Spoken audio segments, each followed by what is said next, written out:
To start the meeting without them? Join in. We should be arriving, I would say, within the next 5 minutes. Shall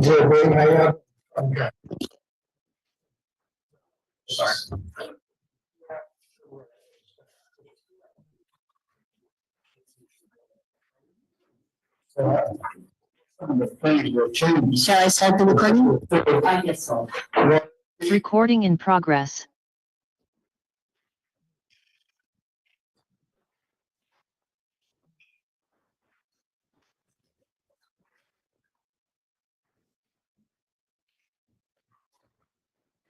Okay, I'm going to call the closed session of the Board of Directors meeting of the Monroe Peninsula Law Management District on September 16th, 2024. I'm calling closed session to order. That's it. It's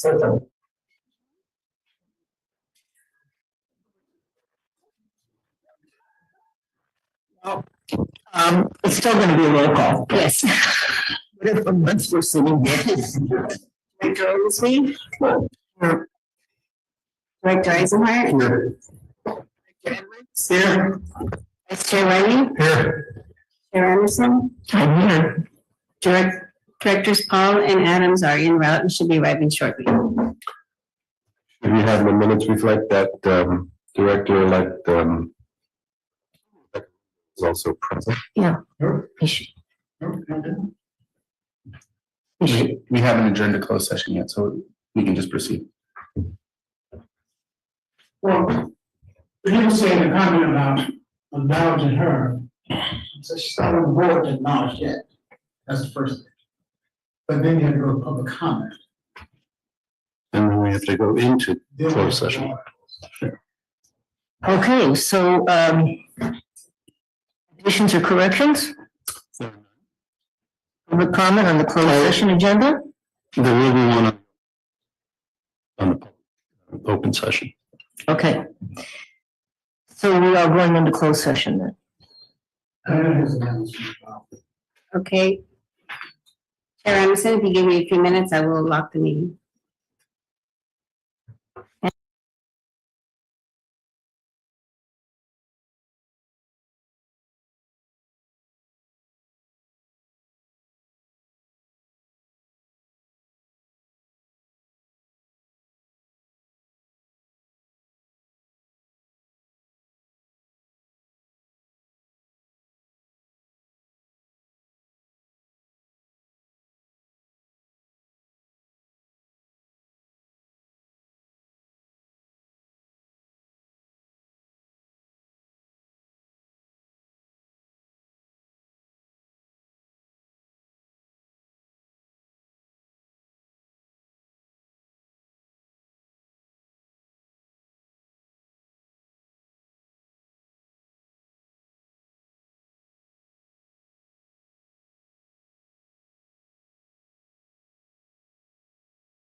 It is 6:10 and we're opening the board meeting of the Monterey Peninsula Water Management District on Monday, December 16th. I keep trying to make it September. It's December 16th. We've just finished our closed session and can we have roll call, please? Yes, Director Oglesby? Here. Director Adams? Here. Director Paul? Here. Director Lindor? Here. Director Edwards? Here. Vice Chair Riley? Here. Chair Anderson? Here. All members are present. Can we join me for the Pledge of Allegiance, please?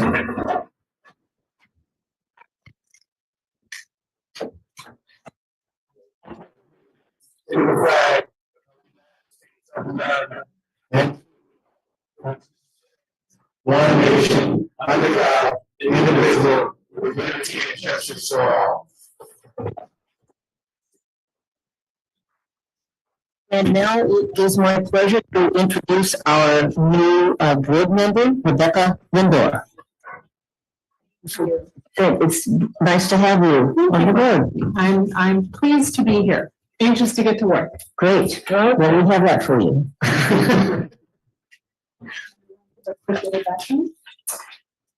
No, I'm not prepared to give a quick, I don't do anything quick, so. But no, I ran against an opponent on a very short campaign and with the help of many people, including my predecessor, Mark Eisenhart, won the election and am ready to go. Great. All right, great. Welcome. Welcome.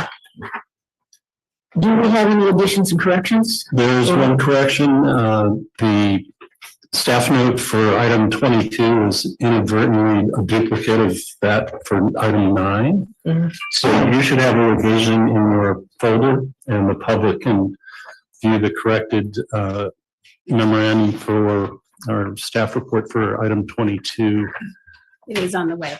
on the web. Yes. Is the same as 9? Right now it is in the original Okay. packet. Okay. Thank you. At this time, is anybody here or listening to this meeting wants to address the board on items that are not on the agenda? Information items, closed session items, matters not listed, can do so at this time during oral communication. And please limit your comments to 3 minutes. Is there anyone who would like to speak?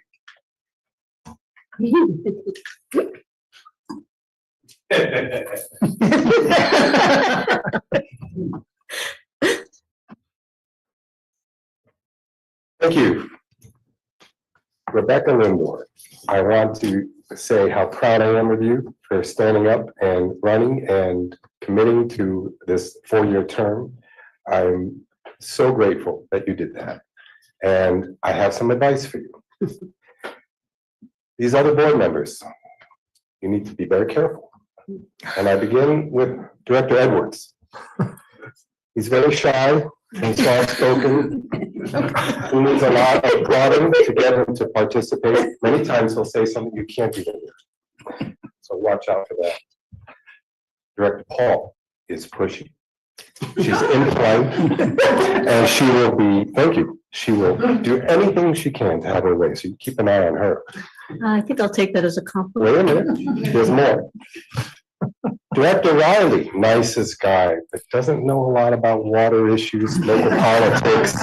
He's sort of not in the know about that. Chair Anderson, don't get too close to her when she's got that gavel in her hand.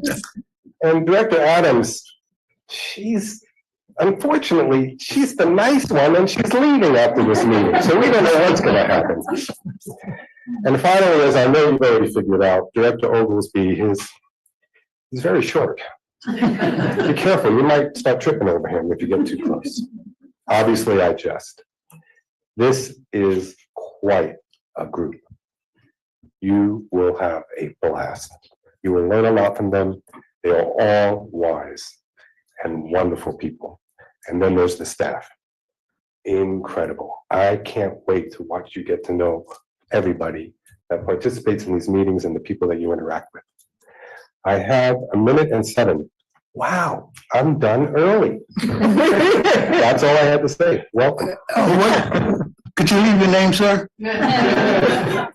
We want to know who's speaking so we can watch out. Mark Allen Eisenhart Esquire. Thank you, sir.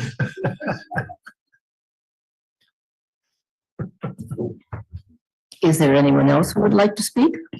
Yes, Chair Anderson, I have Michael Bear. Michael, when you're ready. Good day, everybody. Good evening. I'm sorry I've been away for quite a while, but glad you're all here. Glad we got rain. And as you guys transition to the next year of leadership, I would say, I was trying to get on, and here it is, 5 minutes after 6, and it just says you're locked out. It would sure be nice if you could come up with a little note that says, the closed meeting is still happening. I imagine you might lose people to, I can't get in, I'm locked out. It's 9 minutes after 6, and they feel locked out. So if someone can make an adjustment on that, and hopefully that time won't. Anyway, so very quickly, I have to thank all the transition. Mark, I saw you there. Thank you for your service for those 4 years. It was great to get to know you, and you did some fine work. And Rebecca, welcome aboard in his stead. Look forward to getting to know you. Amy, this is your last meeting at the top, I think, if I recall how this works. Oh. Thank you for your year of service at the chair. And George, you're coming on board, so back into leadership after all these years of following along. I remember back in the day, you led us all into this mess back in like 2015 and 2018. So good luck in the year ahead, and just finally, Mary. Are you there? Oh, there you are, Mary. It's been a long time, and you've done so much service for this community and for this group. And I'm not going to be around if there's going to be something at the end. So this is my last time to see you in this official position, and I just have to thank you from the bottom of my heart for all your years of service. Thank you. Now, I don't see a clock, but hopefully none of that counted. I do have some questions. One of the things we learned when George was leading us way back in the day is that discovery in the eminent domain case, discovery happens after the bench trial. Discovery happens at the second trial. And yet after the judges, quashing the demurs, I started hearing everybody talking about discovery was like coming up next. So I'm looking for some clarification if that is indeed what's happening. And if indeed that is what is happening, I have a couple of questions. So about the cost, the CalAm submits quarterly reports to the Public Utilities Commission about the water supply project, and they currently list expenses in excess of $225 million. And my understanding is it includes the Monterey pipeline, that's $50 million, which has been completed. So I'm not arguing about that. What I remember from way back then is the test slant well was supposed to be $4 million and jumped up to $5 million. I remember reading that headline in the Herald many years ago. Now they list intake water at $29 million spent so far. So my question is, where did all the money go? How did they get to $225 million? More than 50% of a project that hasn't essentially broken ground yet. And they are quarterly reporting to the PUC, and it goes up by increments every quarter. And the PUC isn't asking, I'm asking, can you discover what happened to the other $175 million? That's a question I really want to know. And then the second thing, so that's one question. I don't see a clock. I have no idea how much time I have, but I'll be quick and I'm almost done. There's a second thing, which is thank God for the rainy season. Really looking forward to hear if we're doing ARS yet or how close that is. And also want to hear what is the plan to make sure that CalAm, this is the time of year CalAm should be drawing those 3,300 acre feet from the river when the river is flowing, not be taking it from Monterey One or any other source. When the river's flowing, that's when you get it. So I see my name's up there and I'll say farewell. Those are my two questions. I hope to hear from staff on the later today on that. Thank you.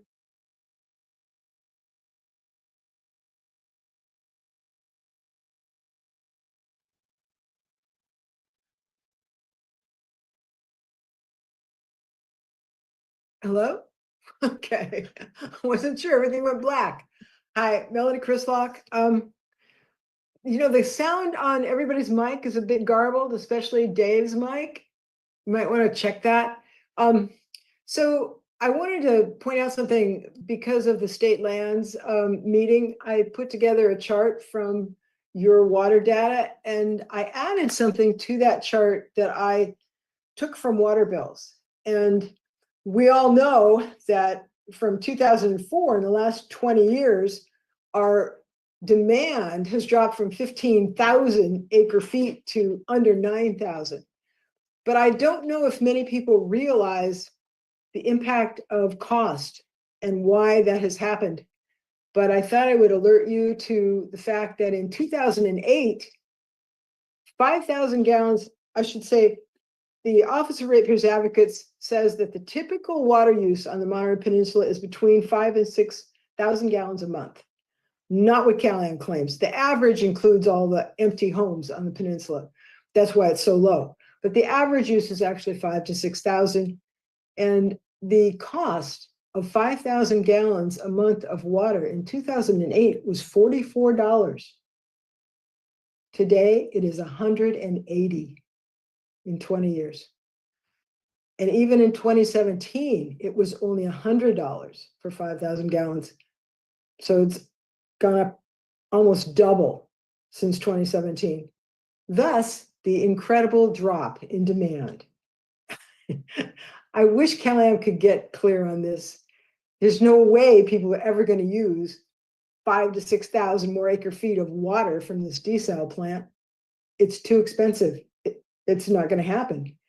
But for some weird reason, CalAm can't seem to understand supply and demand, that if you raise the cost of things, demand drops.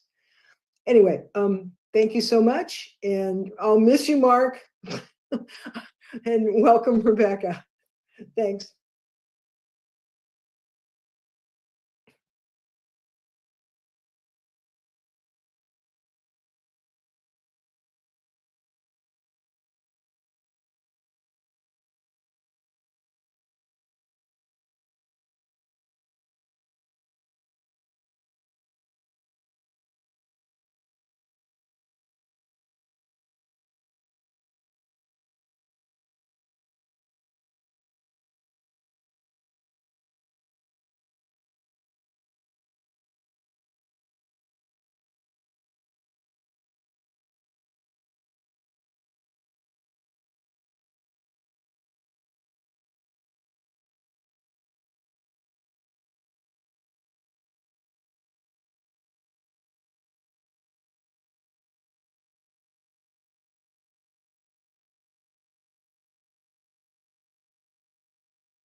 Your question was raised earlier.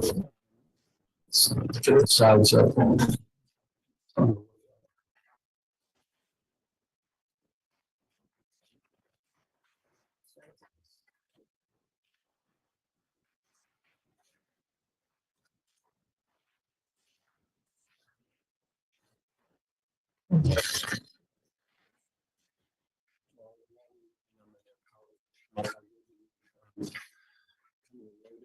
Projecting at ASR yet. We've not had enough rain. We're not spilling. I think the level at the dam is at 1,031 feet, and we need about another 9 feet to spill. And then, of course, you need the watershed itself to kind of absorb rain. So this rain's serving a purpose to kind of prime the watershed, but we'll need a few more inches before we're going to meet the in-stream flow requirements and be able to divert. So that takes care of ASR. So we need the other, Just the ones. yeah, the other presentation. And then the team is ready. The ASR team is ready to go. So they've all prepped. They've had their first coordinating meetings already. And so just whenever we meet those in-stream flow requirements, we should be good to go. So on the question earlier about we should be going and getting the river, I think Callum's doing a very good job of from the river, which you'll see in the quarterly numbers here. Not quite a quarter, but first 2 months. Yeah. Yeah. Next slide.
storage and recovery.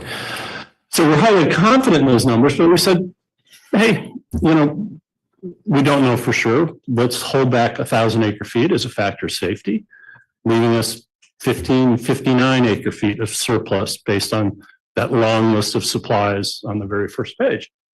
So at that AMBAG growth rate of 41.6 acre feet per year average growth on our estimation, you would have 37 years worth of water with just this set of supplies. But what if we're wrong? What if the community grows 3 times faster than the AMBAG growth rate? Then you've got about 12 years. So either way you look at it, whether you believe a desal plant is not needed, which would be the first case, or not needed now, or it is needed, might be needed in 5 years, 6 years, 7 years. We have at least 12 years. So Pure Water Monterey expansion, even with the factor of safety, is a bridge to desal, or it's a solution in and of itself.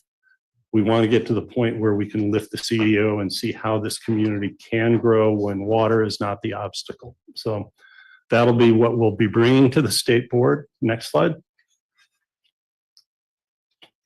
And the story's simple. 4 years without trespass, multiple years of new supply with no future trespass in sight, and Cal-Am's continued effort to get a long-term drought-proof supply still exists out there. So you can view this project as a bridge to that future, or as I mentioned, a future in and of itself. Next slide.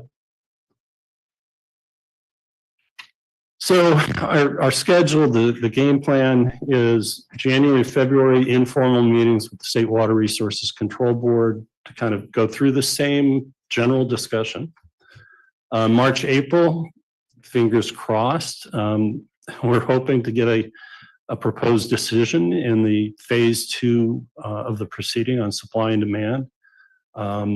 Seemingly possible. They just extended the statutory deadline to June 30th. The State Lands Commission said, hopefully we will be in a position to have a hearing after we hear back from the Public Utilities Commission. So obviously those 2 state agencies are talking to each other. And they said perhaps May for a public hearing, which would imply maybe we see a decision in March, April. If we do, that'll inform the more formal filing or petition for modification that we will do for the State Water Board, which would hopefully be ready to go in May. And then May to November would be time to let the State Board run its process. Chances are it could take longer, but the Pure Water project is supposed to come online in roughly October, November. And then shortly thereafter, if we're successful with the State Water Board, then we would encourage Cal-Am to file a Tier 1 advice letter to lift the moratorium. The only way we are going to get large-scale housing projects and large-scale economic drivers for job growth will be lifting the moratorium. So it's a folly to say that here's this new water that's coming online and allocating it to the jurisdictions and leaving it unusable essentially for large scale projects. So I think, our hope is with that May application that we will bring that hand in hand with letters of support from city councils and from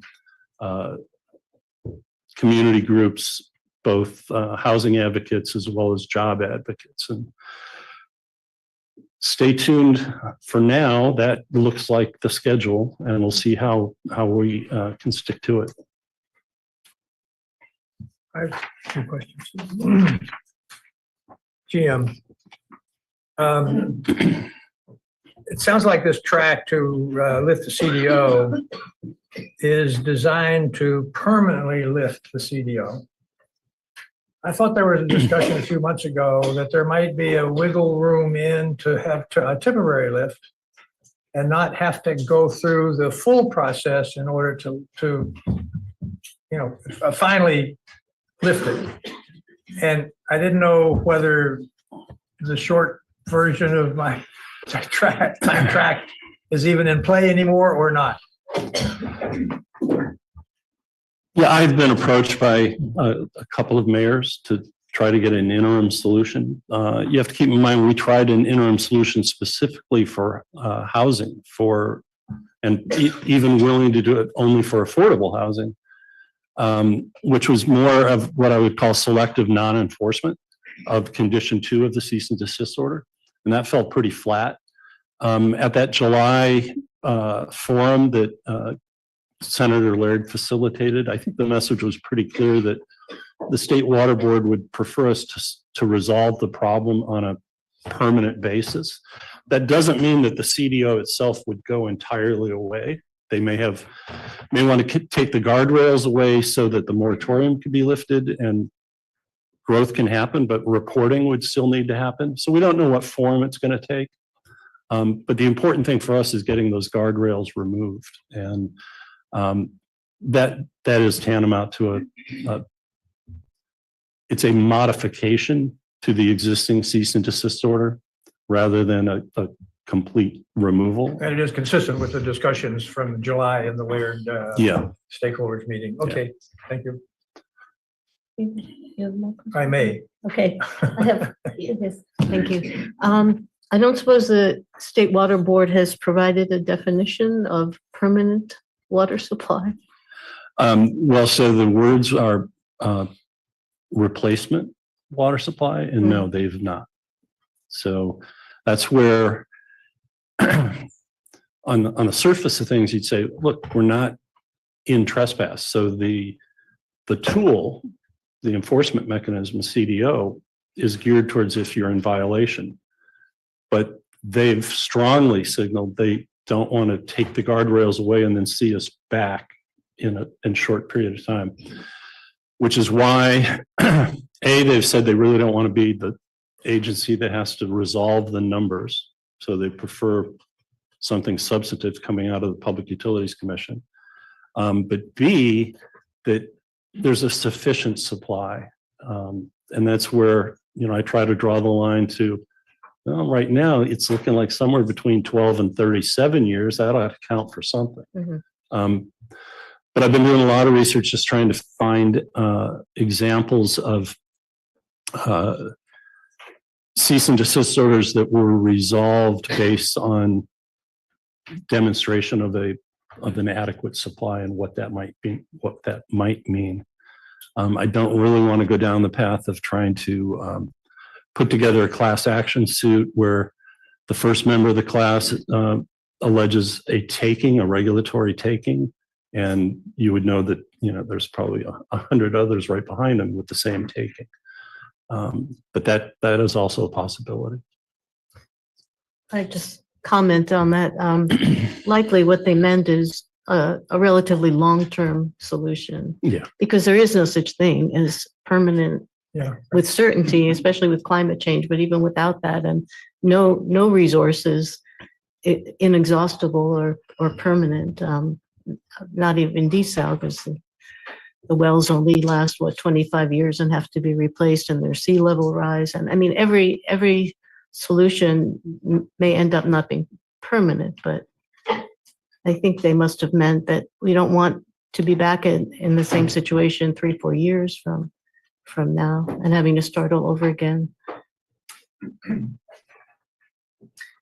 Thank you. Any? Yeah, Jim, first, if we're going to agendize this in the future, could we put removal of the CDO or something like you got on front? Let everybody know that we're going to push forward. I believe right now, do the CDO have anything to do with supply? We're waiting on that. Right. You need to think of them as two separate items. Where we've gotten to is we have a new supply coming online that's may not be permanent, but it's a long lead time. It's a long runway, and it really will provide a supply in excess of demand, which only exacerbates or it extends its benefit, because if you're putting surplus water into the ground because you don't have a use for it, you're actually increasing your stored water, which makes the benefit of that new pure water expansion, not just what comes in the current year, but what comes in the current year and what you stored from the prior year. And so for a number of years, you're going to be storing water. And so demonstrating that there's a sufficient supply to have enough lead time that in California, if it takes 10 years to build a project, you want longer than a 10-year lead time with the amount of supply that you have. If that future supply is a CalAmD cell project, well, then half the work's been done on environmental and permitting and design. So it's not even a 10-year process. But you look at the 20 conditions from the Coastal Commission and probably a handful of others that have not even been addressed that are likely to need to be addressed at the Public Utilities Commission. It's at least a 2 to 3 year project to just meet the hurdles, and then another 2.5 years to build it. So you're not going to see a desal plant in 5 or 6 years. So the State Water Board needs to be convinced that you don't have to wait for that project to demonstrate a replacement supply, that there's enough of this water to bridge to that point or to carry you even further. And if we get a favorable proposed decision from the PUC that lines up more with the 5 intervening parties who all kind of agreed on what the future of water supply looks like, then it makes that discussion easier. But right now, I think we're trying to say, look at reason. There's no legal underpinnings any longer to keep the CDO in place. And that's my point. We're waiting on the CP. I don't want to see us waiting on the CPUC, and they're going to be like, I heard at State Lands Commission, April, they want to have their hearing about those, about the pumping. Yep. Out of that. But now I heard that the CPUC judge want to wait till June until he rendered his decision. Now, removing the CDO shouldn't have nothing to do with those two things. So we should push on and you know, I know, give you a little bit of time. Well, that's why we're up there in January. Okay, then give you a little time to talk to the cities, but we need to know where they're gonna go. If they don't want to go with us, we need to go it alone and get this done. So I'd just like to keep updated. Thank you for giving us at least a timeline on what you're thinking. Thank you. Just picking up the thread where Director Edwards made it. You don't want to go, you don't want to be too far in front of the city. You know, and I know he didn't mean it that way, but I'm saying we would like to take the city with us. I think that was, if you're going up there, you go with the city. I think Director Paul made a good point about the length of the desal itself, right? How long, we're talking about permanency, right? There's no permanent water supply in the city, right? And so after a while, desal has to be replaced, right? So when we're talking about 37 years, then we have a good number.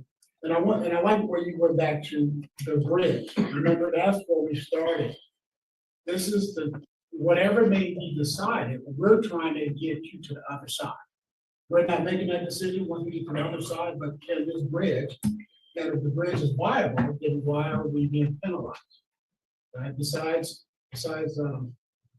we're not taking anymore, we're not trespassing. But they're deciding desal or not desal. That's not us, right? This bridge can get you 37 years or 12.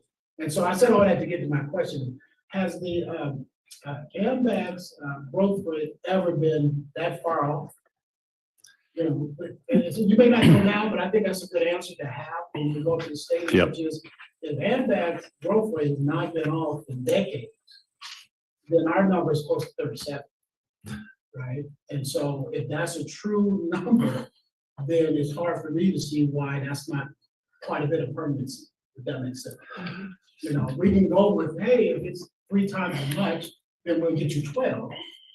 Well, but if AMVAC ain't been wrong in 3 decades, or how many cycles of growth rate, then our numbers are pretty solid. And that takes us as close to 37 as you get.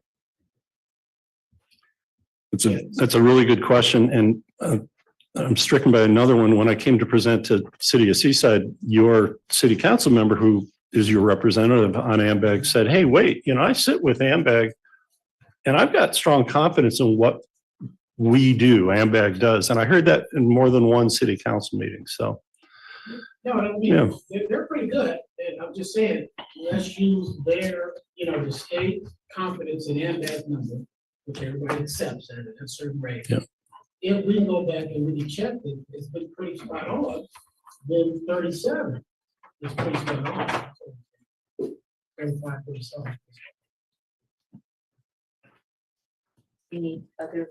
I have a little bit of a follow-up, I think.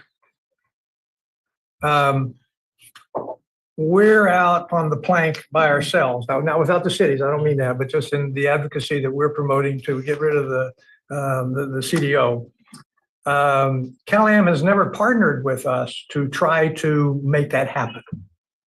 So what concerns me is that the Hospitality Association or the Chamber, I'm not sure which organization it was, but maybe both, sent us a letter saying that they want to eliminate the CDO and they support everything going forward into the CDO as long as there's a desal plant. Now, my kind of question is, and I'm looking at Tom as well. And then I'm going to go back to Michael Bear's comments early on at the very beginning. If CalAm already says that it has spent over $200 million of the 370 or whatever it is now, and there's nothing in the ground, there's no final permit, there's a lot more construction to be done, and CalAm has made no attempt, as far as I know, to update their numbers. I don't know how old their original estimate was for building the CDO. I'm sorry, building the desal plant. But from my memory, it's 2, 3, 4 years old. It's a lot longer. And has not been updated since then. So everybody who wants to refer to the CalAm's number of the cost for desal must appreciate at some point or understand this number is old and dated, and all sorts of inflationary activities have taken place since then, and those numbers are phony. And I don't know if the public understands that, and I don't know that we're the ones that ought to be spinning that out there because we're trying to be good neighbors with CalAm as well as everybody else. But it's a phony message to the public to think that more than half the money has already been spent, CalAm has said is available or they're expected to spend on this project. And it's going to be an enormous surprise when the new numbers come out. And I'm sure they'll come out when, our process moves forward, somewhere in that process. It'll probably come out. But I'm just hoping that CalAm can be a little more honest with whatever the basis of the discussion is, because they're telling the community, yeah, we're $200 million away now for a desal, and that's probably not even half of what that number is going to be. It may be 3 times that, 4 times that in the long run. And I just think the public is being led down a primrose path here. That's going to be a shock when the numbers come out. That's just a comment. I think that's a very good point. Sure. One question. I don't know if you need the answer now, but is there a way to quantify, that $200 million? What is that in a project? Is that 20%? Right? But we know nothing's in the ground, right? So is that 20%? Is that 10%? Is that 80%? But they should be able to tell us, hey, well, that's 80%, because then you can evaluate, you can judge on what's the cost of the remaining percentage, right? Because it's hard to say we spent close to half of 10%. Yeah. I don't know if that's public knowledge or I'm sure experts can tell you when you spend $200 million, you should get a certain junction. Yeah, just on this topic, and I don't want to drag this meeting too far, but The last time numbers were estimated was late 2017, and that's what carried into the 2018 decision.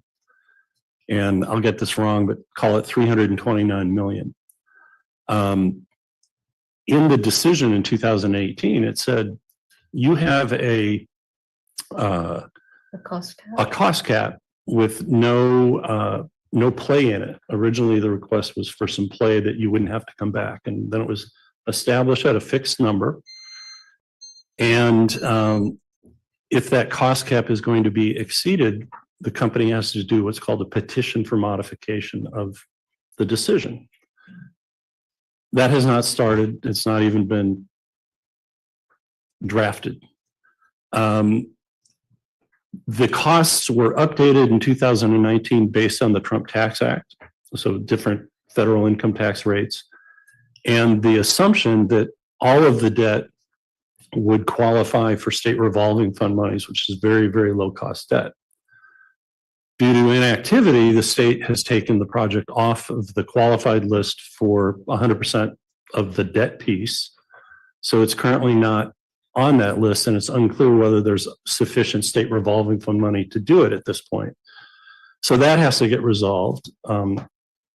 But the California Construction Cost Index has gone up over 44% since the last time the construction cost numbers were run.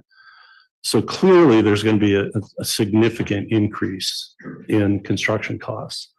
What's in that memorandum account, or the reported, four pieces of the total budget, are a number of things: design, permitting, legal, the cost of the Coastal Commission lawsuit, the cost of all the proceedings. There are things called common actuals. A portion that was deducted or reduced for the extraction wells because they were being carried as ASR wells that were now being replaced with extraction wells. So a piece of it's going to get into the rate base. And the plant itself is being phased in two pieces, with the first phase being slightly smaller, which could reduce costs. But the footprint of the slant wells is being redesigned. And so there's some increase in costs. But these common actuals include things too, like an engineer in San Diego who's assigned to the project. His salary, his benefits, proportionate benefits, are what's called capitalized. Instead of being an operating cost, it's a capital cost. It's part of the project. So there's a bunch of that kind of stuff in there. If he makes a visit to Monterey and spends a night in a hotel and has a meal, those expenses are also capitalized to the project. But we really won't know what any of those numbers look like. I like your reaction. Until somebody does another thorough analysis of, here's what it's going to look like, here's what it's going to cost. Just one final comment. I'm not asking for action. I just want to call attention to this, but I also think the business community in general should be kept informed of this issue, and somehow just say, don't close your eyes, because you'll be surprised when the numbers come out. That's just what I'm guessing. But just not to cut you off, but we need to find a way to do it. We represent the ratepayers. We, the board, represent the ratepayers. So we can figure out something. If we can get some kind of number, we need to tell them. If we're waiting on Cal-Am to do it, I'm sorry, it ain't gonna come as fast as we think. So start thinking about a way, General Manager. Yeah, good. Well, I would think that there are some numbers that have got to be available pretty soon, because they're talking about putting in the wells, replacing the slant wells, and having to, if Marine Coast agrees, having to expand the outfall. There's projects that are being talked about right now, and I don't know if ASR 1 and 2 have to do with that cost, if they would be important in that. But Madam Chair, can you just make sure that your microphone is on? oh, I'm sorry. Sorry. So it seems like those numbers have got to be thought about right now since they're trying to do it. All right. Anybody else? Thank you, Chair. Okay, Madam Chair, looks like you have a member of the public. Yes. yes, Mr. Raleigh. Sure. I've heard Mr. Stoltz's presentation about 5 times now. My name's Tom Raleigh. I'm a Realtor, Century 21. I heard it as to the Board of Realtors, to our local government relations committee. I heard it to the Chamber of Commerce. We had quite a few politicians there. Mayor Carmel, the outgoing Mayor Carmel was there, and some other folks.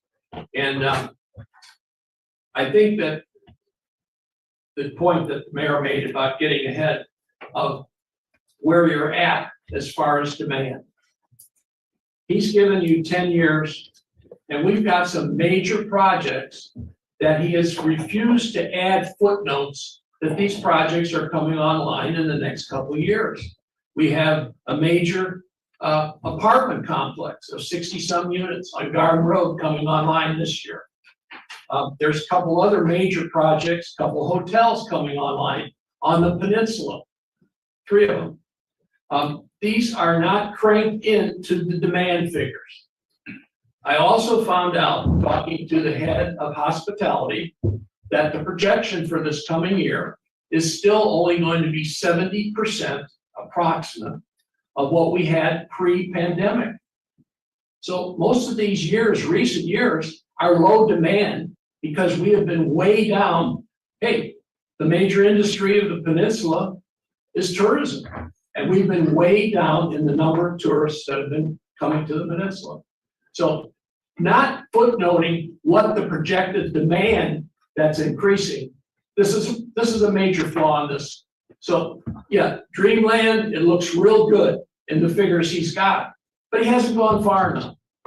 So I'm cautioning you guys, you nailed it. You represent the ratepayers. Somebody needs to be asking tough questions of Mr. Stoltz. What's the demand coming up in the future? If you don't take that into account when you come up with a nonsensical conclusion. Now, it would be great to go off the CDO. We'd all love it. We need it. It's held back businesses, new businesses, expansion of old businesses for years in Monterey. And I can tell you, Monterey is not happy with AMBAG's figures. The AMBAG rep, our rep, voted against what they came up with for the housing analysis study. So, while AMBAG's been very lucky in the past, but we've been under water restrictions ever since I've been in real estate since the late 80s, since this gentleman was the government affairs director way back then. So we've been on some kind of water restrictions, holding back economic development all that time. So you need projections to have come up with reasonable conclusions. And while it'd be nice to go off of the CBO, if you don't have reasonable connections, they're gonna nail you. Thank you, Mr. Raleigh. Thank you.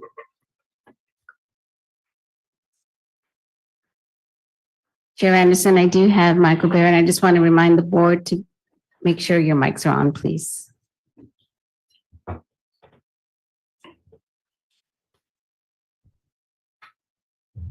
Mr. Bear, when you're ready. Hi. There was a little trouble for part of Mr. Stoltz's first part of his presentation, but anyway, don't want to talk about that. I had one quick question, but I did want to. Mr. Bear, did you wanted to address the board? Can you hear me? Can you hear me?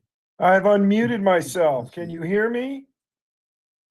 And water you could permit. I have unmuted myself. Can you hear me? You cannot hear me? We talk about when we do allocation. I can hear you, Michael. Okay, I'm sorry. But Go ahead, Mr. Bear. Okay, so as far as Mr. Raleigh, I just want to say, can you get on the same side as the water board and say, let's do everything No, he's not muted. together? CDO, you can't hear me? Can you hear me now? Is it better? Can you hear me Yeah, now? you were on the attendees list and you just, Crashing on me. yeah, and I've got two people texting me saying that there's no sound and occasionally no picture. Oh, Okay, That happened at Seaside City Council too. No. can you hear me? Can someone answer? You can't hear me? That was something else. Does it call in work? Well, the phone number. to Oh, Call the phone. in, yeah. No, that's a good idea. I don't know if anybody Oh. can hear us. So one of our viewers says that she can hear Michael, but we can't hear Michael. Oh. So, there's only so much time that we can spend waiting. So sorry, Michael, and anyone else who wants to speak, but we will move on with our agenda.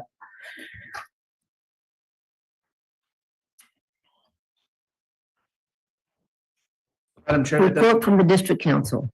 thank you. So we do have Dave Loretto here, but before we allow him to speak, I just want to report out on closed session items. The board did meet this evening for one item. This was the general manager's performance evaluation pursuant to Government Code Section 54957. The full board was present, including director-elect at the time, Rebecca Lindor. And that discussion involved the process regarding the performance evaluation. The general manager's performance evaluation will be coming back to the board in another closed session at a future date. That concludes my report. Thank you. And Director Eisenhart was there as well because he was still the seated director.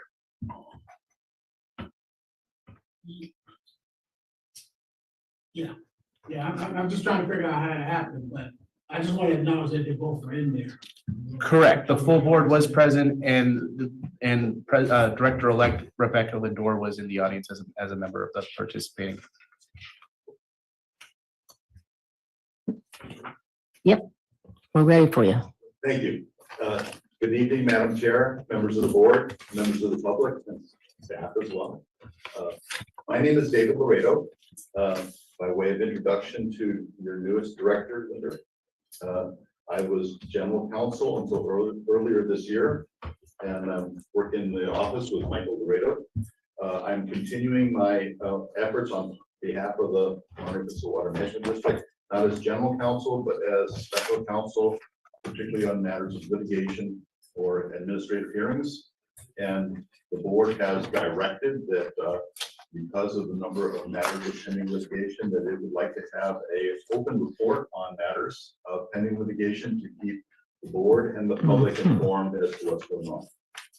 So at page 37 of your board packet is my general report of litigation. And you should keep in mind, and the public should be aware, that this is a public report. There are no confidential matters in here. These are matters that when from time to time, you need to go into closed session to discuss this and provide direction on that. This is not a month that we need that direction. It's but the board and by way of explanation to the public, the board did not feel comfortable with only getting periodic closed session matters discussed and wanted to have a more of a public review of that. And so what we have devised is this general report, and you'll note that there are highlighted provisions because on these cases, not everything changes on a month-to-month time step. So what I've tried to do here is to use highlighting to let you know and the public know what is different from the last time we reviewed this, because sometimes some of the verbiage is the same as you've had before.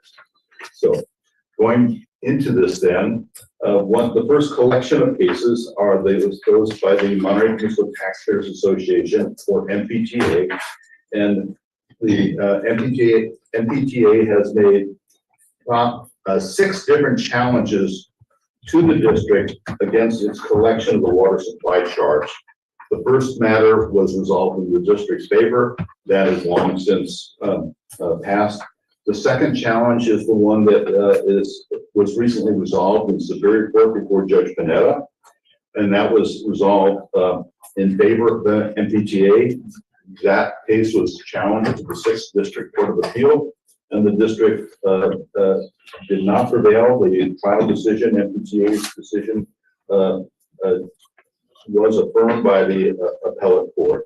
And so that matter has been remanded back to the trial court. The other 4 cases are, by agreement of the parties, have trailed until we would figure out what is happening with MPTA 2. That case has landed back in the trial court. We have reached a stipulation with the petitioners in that matter, MPTA, to try to postpone and resolve all pending litigation. So we have reached an agreement that there should not be any active litigation. The matter should not go back to Judge Panetta until we make a good faith attempt to settle the case. So the district is represented in terms of the trial by Michael Colantuno and Matthew Slentz. And the MPTA is represented by attorneys Eric Bennett and Prescott Littlefield. Negotiations as to a means to settle all of these cases are underway. Certainly it's been slowed down through the Thanksgiving holiday and now through the Christmas holiday. I anticipate that we will have reached a point that we have brought those negotiations as far as we can at the time of your January board meeting. So we are doing that in consultation with your general manager and having serial discussions with the opposing counsel. And we'll see if we have an agreement that can be reached. Now, it's a little more complicated than just the issues that were in the trial because of the other 4 cases, and we're trying to wrap it all up. And we have to discuss how much is owed in terms of attorney's fees and how much of any refund would be due to those who paid connection charges. I'm sorry, not connection charges, water supply charges. So this is just a status report. I anticipate that there will be a closed session in January when we have a refined settlement concept for you to review. I'll take any questions, or do you want me just to keep on going and then we'll take questions at the end? Well, if people have questions, they can ask them now so we don't lose track, but please keep going unless you're interrupted. So the next matter is the district's efforts to fulfill its mandate to the electorate in terms of Measure J, the acquisition of California American Water Company by eminent domain. Judge Vanessa Vallarta remains the presiding judge in that case. There was a case management conference in mid-November, and at that time, she confirmed that CalAm had a requirement to answer by December 16th. CalAm could have demurred, they chose not to. So just last week, CalAm did file their answer in that case. So that now triggers the next steps of that case in terms of discovery. The next step before the court is the case management hearing has been set for March 4th. The judge did ask that the parties get together and give more of a roadmap, a larger roadmap in terms of what are the key steps before the court that we see. It's very likely that there's going to be a mini trial or a motion by CalAm because CalAm is contesting that the district has not fulfilled its responsibilities to be able to go forward. The CalAm is certainly asserting that there's a requirement for the LAFCO and that is a critical defect. The district has enunciated its position that is not a requirement of law, that the district has provided potable water service on a retail level and in such a fashion that LAFCO does not have a mandatory role in this. So I'm anticipating that by the time of the March case management conference, we will have a very clear picture as to when those issues will come to the court. I anticipate that those will come sometime in the latter half of 2025. In the meantime, discovery is ongoing. Mr. Stolt had his deposition taken, and that was by Cal-Am. And I believe the purpose of that was to have the district's position be known in such a manner that it could be presented to a judge in support of Cal-Am's motion. So it's a work in progress, but there's going to be a lot of action stuff occurring in January and February, leading up to the next case management conference. The other matter is the district's lawsuit against LAFCO and how LAFCO conducted the administrative decisions in the district's request that LAFCO recognize the district's power to acquire the Cal-Am water system. That matter is on appeal before the 6th District Court of Appeals. Cal-Am is and LAFCO are first up. They have a requirement to file an opening brief because they are the appellants, and they asked for a 45-day extension of time. That request was made of the court, and the court granted that. So their brief is now due on January 20th. Once they file their brief, then it will be the district's turn to file a response. So it's matters before the appellate court, crying very slowly. So it's an exercise in hurry up and wait. Another matter of pending litigation is back in the Superior Court, and that's the challenges that have been made to the Coastal Commission's grant of the coastal development permit to Cal-Am for its desal plant. The litigants that are aligned with the district are City of Marina, Marina Coast Water District, the Marina Coast Water District, Groundwater Sustainability Agency, and of course the Water Management District. These agencies are collectively challenging the Coastal Commission's actions on that. There were hearings before Judge Wills on December 9th, and we were in trial all day. We did not get as far as the judge had anticipated when he set this for the one-day hearing, and once that first day of hearing ended, a second day of hearing was set, but that's not until January 6th, I believe. Monday, it was, the 6th or the 9th. It's the 6th. Yes. And so that I anticipate that will be at least a half-day hearing, probably a full-day hearing. I would be very, very surprised if the judge allowed that to go beyond that. The judge is very engaged in terms of asking questions. He's very familiar with the record. I think he has done his homework in terms of understanding the law. He had excellent questions, and I can't tell you exactly how he's going to come down on matters. It's just a guess. But so that's in progress. We have several administrative hearing matters before the Public Utilities Commission. There are matters that have not changed since the last report in terms of Cal-Am's amended water purchase agreement. That's the one that's going to take a look at the phases that would be needed to update water supply and water demand calculations. And there hasn't been any action on that. The statutory deadline has been extended by the commission, and there's been no action since the last report.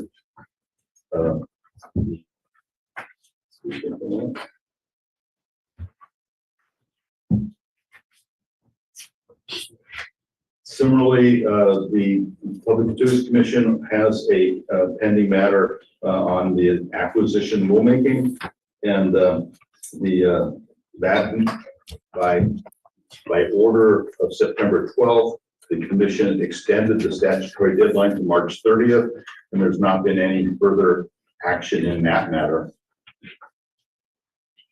Excuse me, maybe you should, could you explain for people who don't know, aren't familiar with that rulemaking, what the acquisition rulemaking is about? That is a Public Utilities Commission proceeding that affects statewide public utility commissions, but it does have particular impact on the CalAM system. And it talks about the extent to which public utilities can acquire small systems and add it to their rate base.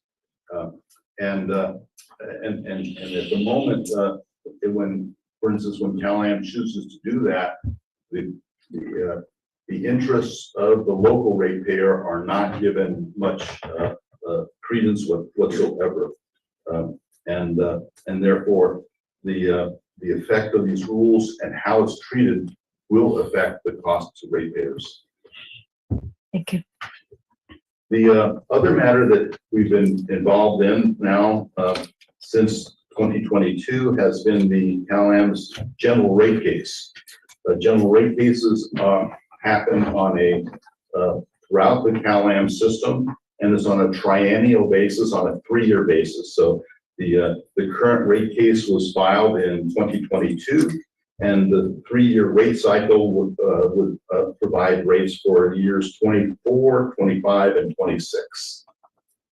We do not, the administrative law judge in that matter, ALJ Rambo, did conduct the proceedings. He issued a proposed decision, and what you have at page 37 of your board packet, on the 3rd page of that memo, goes into some detail about the proposed decision. I'm not going to go into that detail at this time because last week, CalAM, I'm sorry, I'm back up for a moment. The judge issued a proposed decision in August, and there were then settlement discussions, and then the matter came to the commission for vote on December 5. And it appeared as though we were going to have a proposed decision.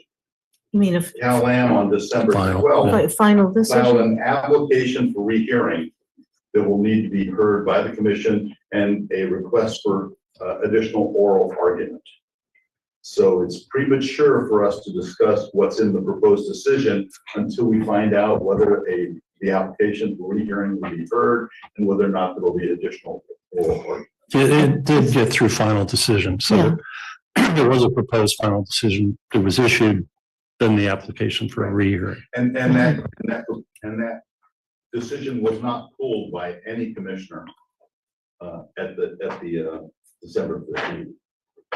Okay, so the commission voted out a decision based on the ALJ, the administrative law judge's proposed decision, and then CalAM filed an application for rehearing, which is like a administrative appeal. Yes. Yeah.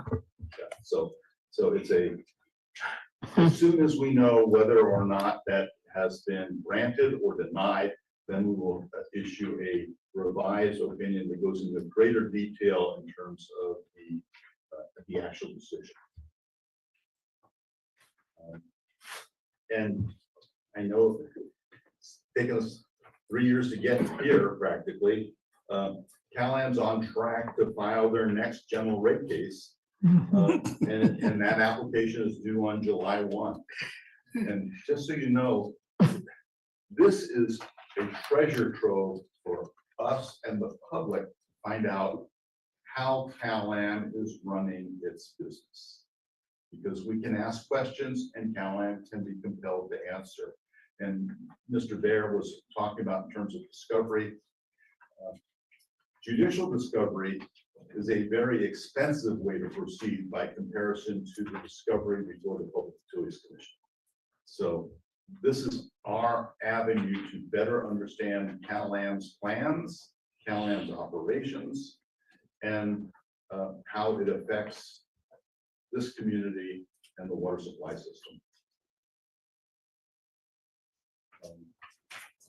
The one other matter that I wanted to focus on is the last matter in my memo, and that's the case of the Water Management District versus the State Water Resources Control Board, and in particular, the intervener, the CR Club. This case was filed in 2009. The case and it had to do with the cease and desist order. The case was transferred from Monterey to Santa Clara County. It was appealed to the 6th District Court of Appeal, and that appeal then returned it to the trial court in 2014. During that process, Cal-Am had made a motion for attorney's fees. The district did oppose the attorney's fee motion. Not Cal-Am, I'm sorry? Sierra Club? Sierra Club. Excuse me, Sierra Club. And What is it? the case has been dormant, but as we know, the cease and desist order still exists. The case still exists. And it hasn't been, there's been no motion to dismiss it whatsoever. Sierra Club's argument in favor of them being reimbursed attorney's fees is not right until the case is final. They received an email from the Sierra Club attorney, Larry Silver, in July, asking if the district had an interest in settling the attorney's fees. I expressed some concern that this had laid dormant for so long that we need to have a better understanding as to what's the basis for his assertion. And at the moment, we have no agreement with the Sierra Club that attorney's fees are owed. He said that he would get back to me, and this lay fallow for a period of time. I received another contact from the Sierra Club after Thanksgiving, once again wanting to renew this discussion. I explained to him that I would be happy to hear what his concerns were and find what was the amount of his demand. In 2012, Sierra Club was asking for a total of a little over $250,000 for fees. As I mentioned, the district did timely file an opposition to the Sierra Club motion, and that's where that stands at the moment. The Sierra Club's representative did promise that he would get more information as to how much and why they should be paid. I let him know that there wasn't enough time to get it on this meeting, and that if he wanted us to have a serious review of it, the earliest that we could do that would be at the meeting in January, and that would be a closed session review. That's where this lies at the moment. I just need to comment that the Sierra Club's request of the district is but the tip of the iceberg. If fees are owed, the lion's share would be fees owed by Cal-Am against the Sierra Club. So we would need to understand the magnitude of their request for that as well. And our position in this lawsuit, we're aligned with Cal-Am, and because we were contesting the state board actions. So this is just letting you know that that claim is out there. From my perspective, it's not yet right. And we need a lot more information before we can actually sit down and talk about the details. Well, can we talk about dismissing it? Can we dismiss, ask the court to dismiss? We could not dismiss it by and of ourselves. Okay. Because the Cal-Am is party to that. And we could move for dismissal, but then that becomes a contested matter. Okay, we'll talk about it in January. Thank you. Yeah. That concludes my review, and I'll be happy to answer any questions. Sounds like it's not ripe and stale at the same time. Yes. Honestly, I think Mr. Silver is cleaning up his files in anticipation of retirement, and I think that is the reason that it has come forward. That's totally my speculation. We'll find out more when we get there. Thank you very much. Thank you. So, Ms. Laredo, getting rid of the ramp charges, that won't be effective until since they asked for a rehearing. I heard rumors that the ramp charges were, Oh, yeah. The revenue adjustment mechanism. yeah, I believe that may be a major reason for CalAm's request for rehearing, but that's speculation. okay, so they gotta do the rehearing if they're gonna approve what they approved. That's correct. Yeah. Okay. If a rehearing is not granted, then the decision that was voted upon by the commission will stand, and then we can get into those details on that. Okay, thank you. Thank you. Did you a good? Thank you. Madam Chair, Yes. I want to see if the board has any appetite for hearing item 11 off the action items ahead of the public hearings. It's the only item we have presenters who we've brought in from elsewhere now. Oh, I see there's people with public comment from elsewhere, but from our side, it's the only one where we've asked presenters to come in. okay, so Let's jump ahead. Chair Anderson, I do see Michael Bear's hand raised. I can try to see if he can connect. I'll be quick. Can you hear me now? Presenters a courtesy of. Can you hear me now? Yeah, Great. as far as item 11, I think have the agreement of the board that we should move it up for the people who are here. Through the chair, just for the public, and I believe we're paying these people, is that correct? So that's a good reason to move them up, not just because they've been waiting. The public is waiting, but this is the ratepayers' dime, so. That too, yes. Thank you. Do we want to try to communicate with Michael Bear one more time? Or just move to the next item? No, move to item 11, move that up. Yeah, if we can hear him. So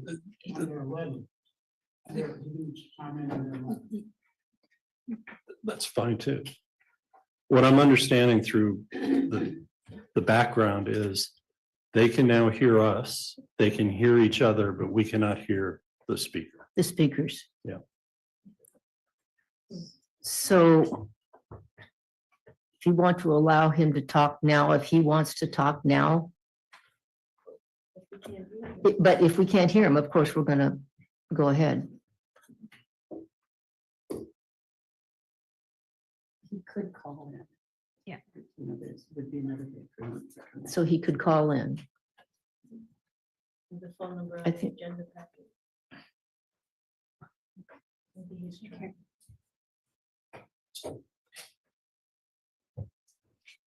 Mr. Bear, can you hear us? I can Would hear you you like to speak fine. to the board? Can you hear me now? Can you hear me now? All right, I guess it doesn't work. I will try calling in. Can you hear him? you. No, okay. We need to move forward. Yeah. Sorry that we're having problems with the system tonight. Okay, so Michelle. Need a minute to.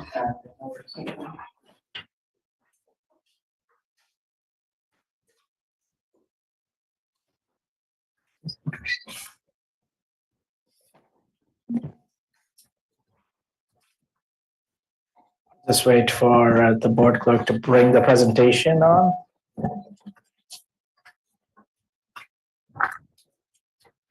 Goodness.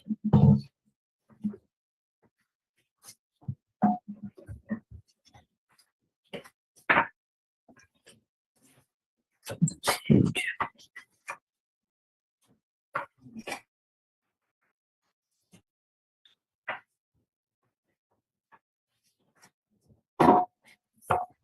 Thank you, sir. Good evening, Chair, members of the board and public. And thank you to the general manager for proposing to bring this item forward. I'm sure our auditors here would appreciate it. So this item before you is to receive the fiscal year 23-24 annual comprehensive financial report, or ACFR. If some of you may recall, the 23-24 annual report was presented to the board in February of this year. We are bringing this item earlier this time in December, thanks to everyone involved. So I'll go over the first part of the presentation, which goes over the financials, and then I'm going to hand it over to the auditors to go over the next part. Is there any way you can stop the feedback? I don't know if you're hearing it. Yeah, I am hearing you. I'm not sure if it's if the mic's too close to me or. Try that. Thank you. That's much better. No worries. Wasn't hearing.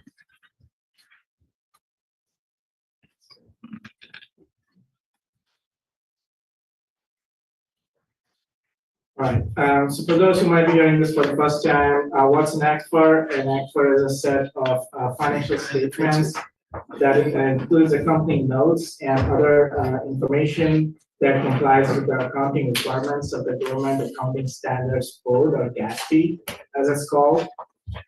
GASB makes annual pronouncements, which are called statements, and they keep refining the standards for accounting and financial reporting every year. So GASB also provides the standards for the content of the ACFR, and every year our finances are audited by an independent CPA firm.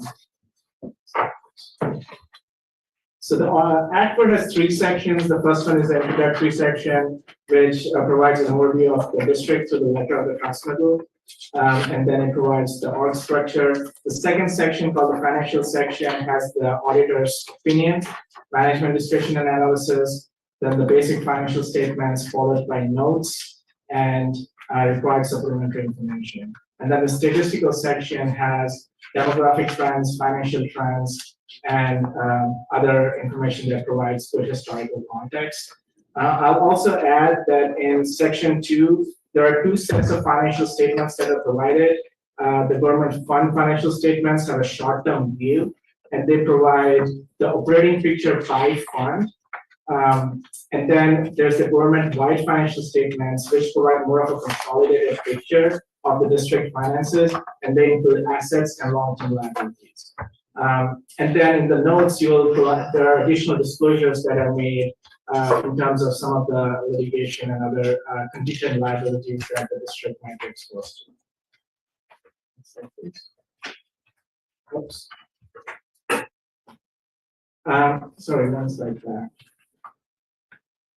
So the district's financial statements have been audited by Clifton Larson Allen. They are a certified CPA firm. The auditor provides two different set of opinions. One's on the financial statements, and the other is on internal controls. So the auditor has issued an unmodified opinion on the district's financial statements, which means that the statements are fairly presented in conformity with generally accepted accounting principles of GAAP. And then their opinion also says that there aren't any material weaknesses in internal controls over financial reporting. The district did receive a certificate of excellence in financial reporting for the year before, 22-23, which is included in the ACFR package. So I'm just going to briefly go over the financials. These are the audited financials, and we will start off with the government fund. This is a statement of revenues and expenses. If you look at the 2024 revenues were 31.5 million, which is about 12% higher than last year. And that's a number of factors. One is we just sold more water compared to last year. Second, we also had slightly higher revenues for property taxes and user fees. And then our investment revenues were also substantially higher compared to the year before. So that the net change in fund balances is a positive 4.4 million. And that was budgeted for the assigned reserves that the district had.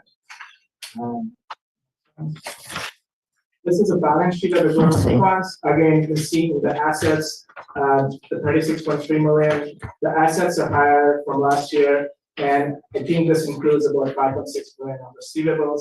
But again, if you subtract the liabilities out, the total fund balance stands at 26.1 million. This is a statement of net position, which is the government-wide statement. So there are two separate columns. First shows the governmental activities, and those are the activities that we directly engage in.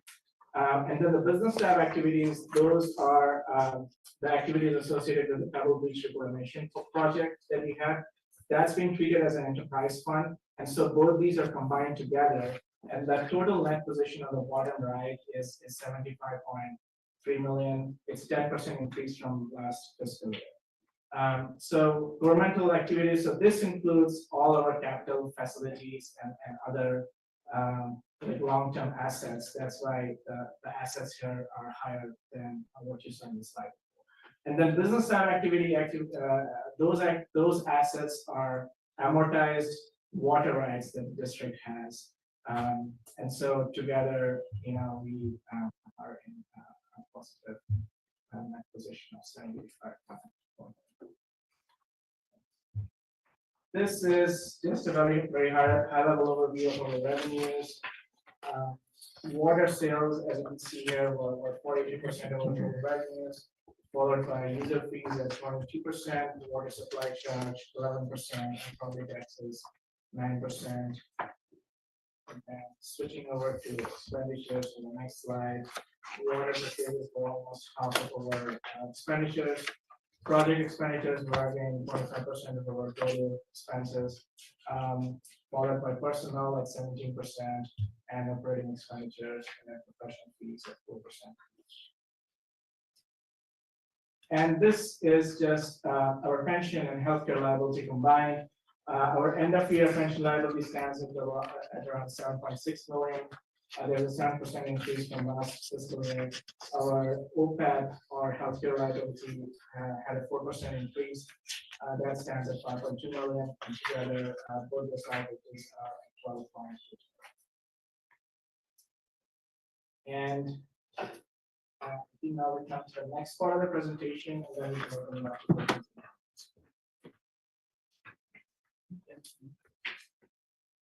Good evening, I'm Rachel Lardy with CLA, and I'll be brief as well, since we've already taken up a lot of time on the agenda. Do you have the slide presentation? Okay.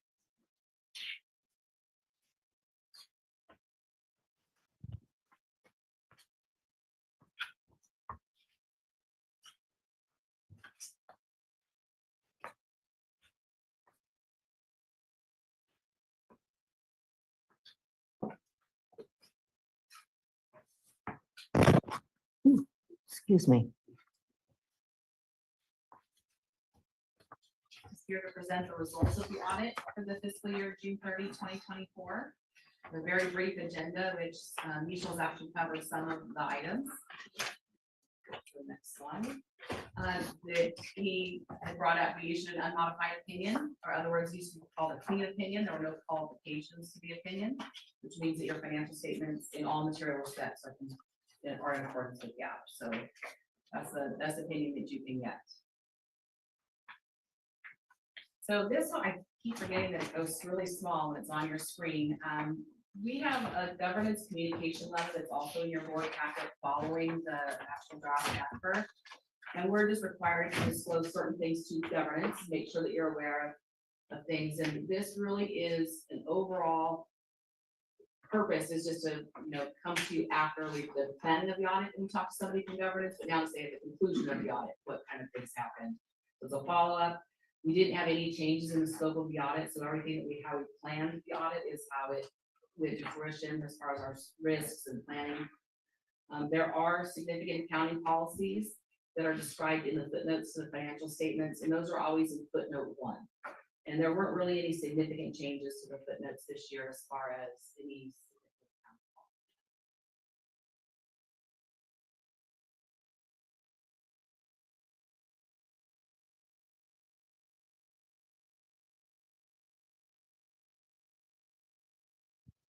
retrospective review to make a determination if estimates aren't being accurate, and we would agree with the estimates that were there. We did not have any significant difficulties in performing the audit, and we also didn't have any disagreements with management or weren't aware of any consultations outside of our audit that were made with other CPAs. The bottom line for the audit, when you're looking at the financial statements, is there were no uncorrected misstatements that we found. We also, I'm gonna skip one bullet point, Nisha brought it up, we did not identify any material weaknesses or significant deficiencies in internal control that we would have to report to you. If we had, that would be in a separate communication. And at the end, the last piece from us is getting a management representation letter that Mr. Stoltz signs that has a lot of different representations on it, just about the exchange of information. The one change that I wanted to highlight was there were journal entries that were made as part of the audit. Some of them were prepared by Nisha after we got the trial balance. That's just a timing issue with staff turnover that happened right before the audit began, so we would expect those. We did have it, your net income on the governmental funds, so on the ones when you're actually seeing water supply, conservation, and mitigation, went down by 2.8 million from your internal financial statements.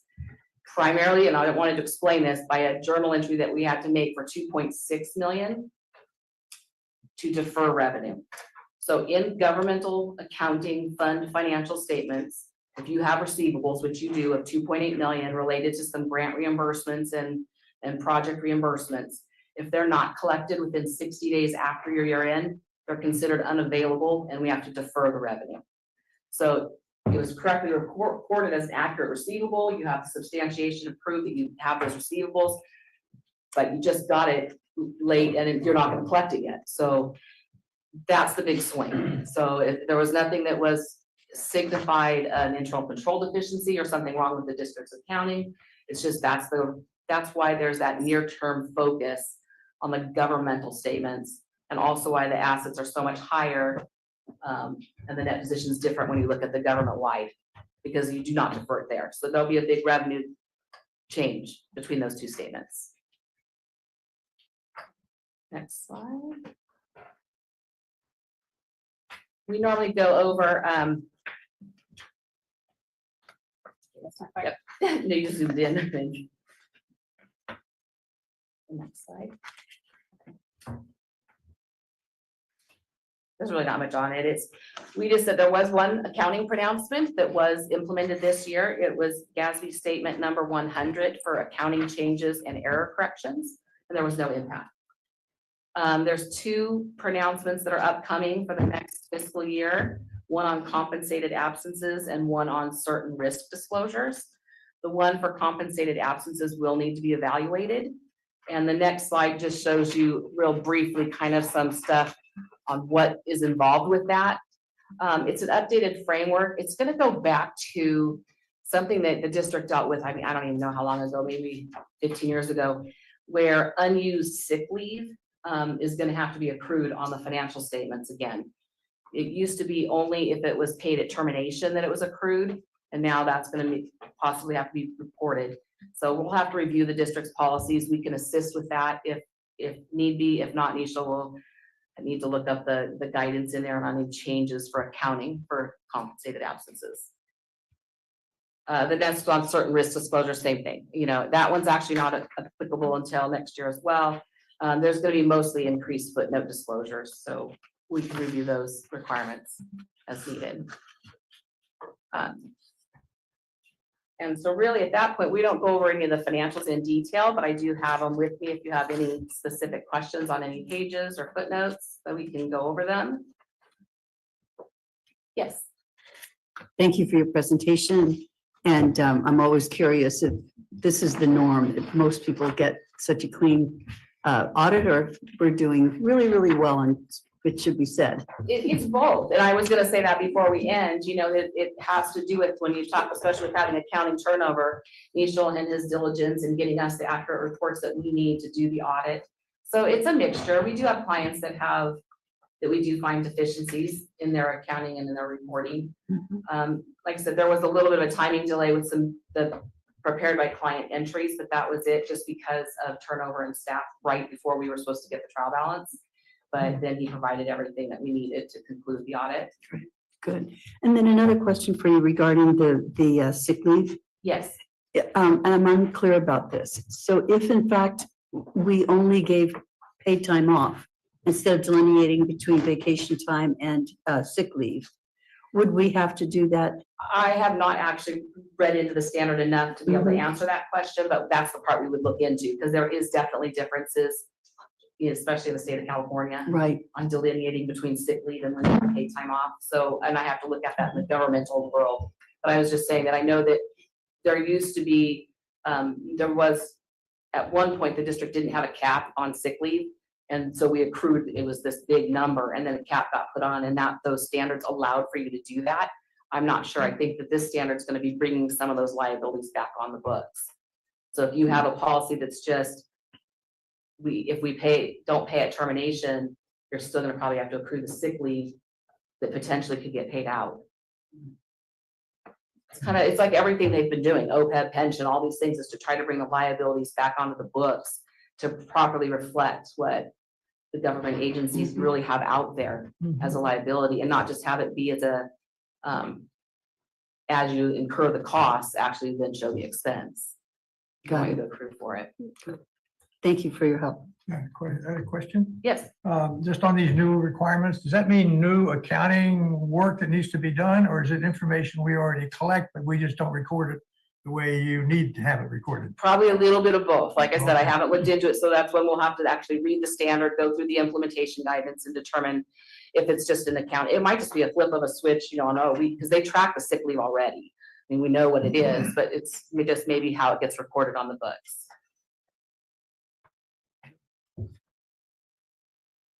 Do we have any other questions? No?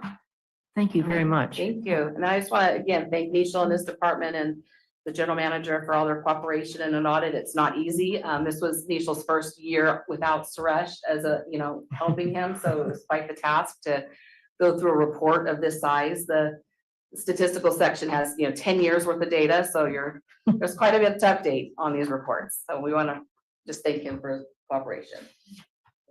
I just had one other Yeah, comment. yeah. Right, and just one other comment, not on this necessarily, but the fact that public agencies require this kind of analysis of its financial system. And it's a transparency component of what public agencies do. And I just think it's worth acknowledging that. That's all. Thank you so much.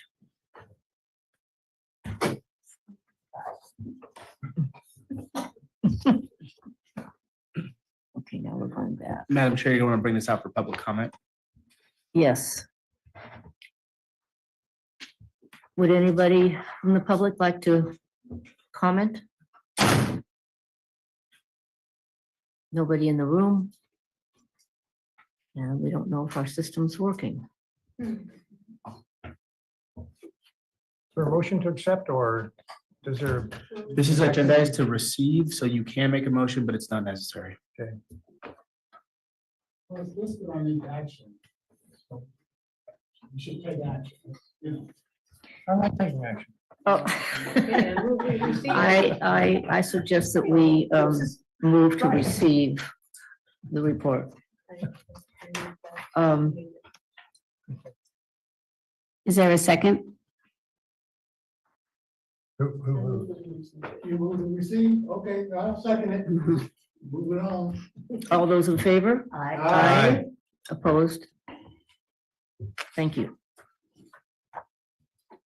And to any attendees who are attempting to use a phone instead of Zoom, it's *9 to raise your hand.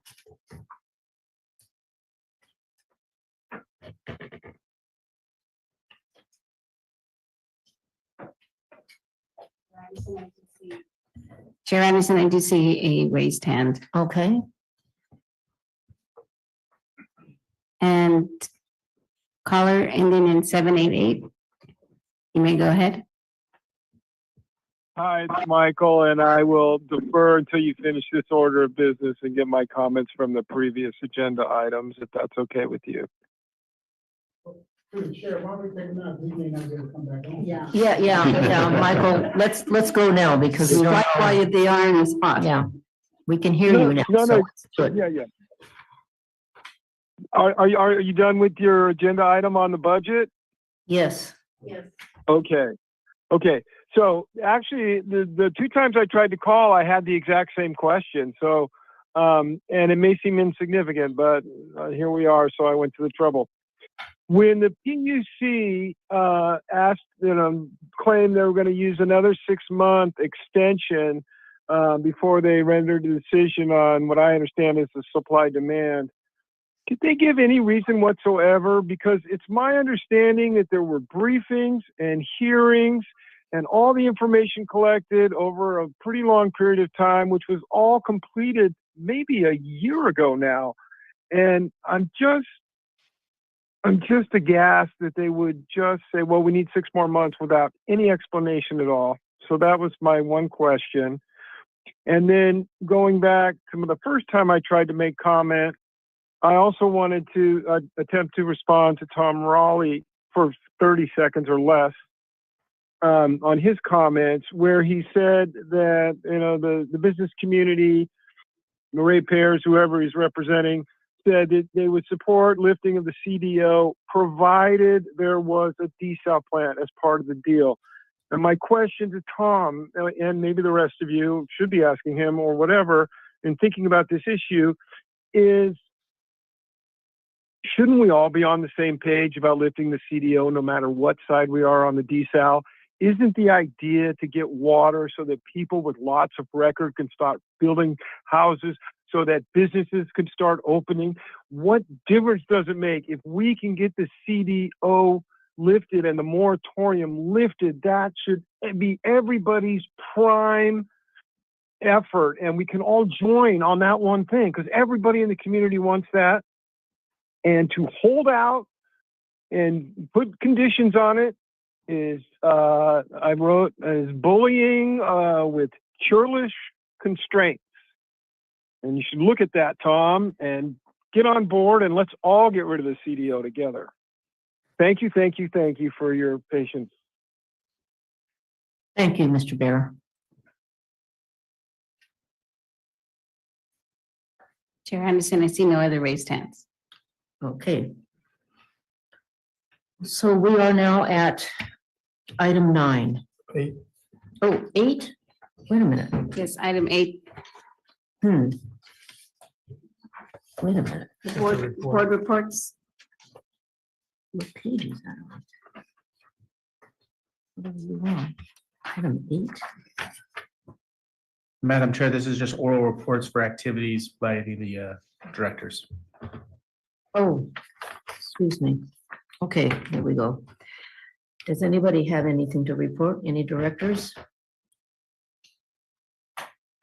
Briefly, I attended the Pacific Grove City Council meeting where Dave Stoll did his presentation on the water allocation proposal. And the directors, the council members appear to be following, as far as I could tell. But there are two now, there are 2 new ones that haven't heard the presentation, and there'll be a third one when the vacancy there is filled. So I don't know if maybe time permitting, maybe could offer to do it for the new council members. Just a thought. Thank you. Chair. Yes. Just the report, I attended the Seaside City Council meeting with General Manager Dave Stokes. He did an excellent job explaining the allocation process. So I appreciate that. I also attended the State Land Commission public outreach. They had 2 sessions. They did one on environment, and then they did a session on environmental justice. And they were both well attended. One thing I like to say is just being there, didn't speak, but heard them. It brings up a whole lot to hear Marina and others talk about the Cal-Am project and environmental justice. Now, I know that's outside of the district boundaries, but it's the Cal-Am project. And we here on the peninsula have to pay for those Cal-Am projects. So we know about the desal project. So, I would just like the board to know and the general manager to know, anytime it's outreach out there, we need to be there and present. We don't have to speak, but just be there so that people know that we care. And I know we care. So, thank you. Thank you.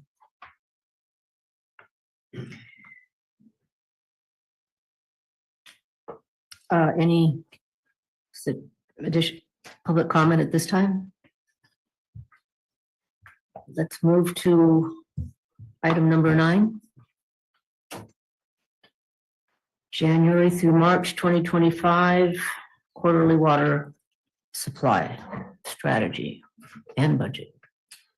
I'm here for public hearing to consider adoption of the quarterly water supply strategy and budget for California American Water. And I'm not John Lear, but playing him on TV.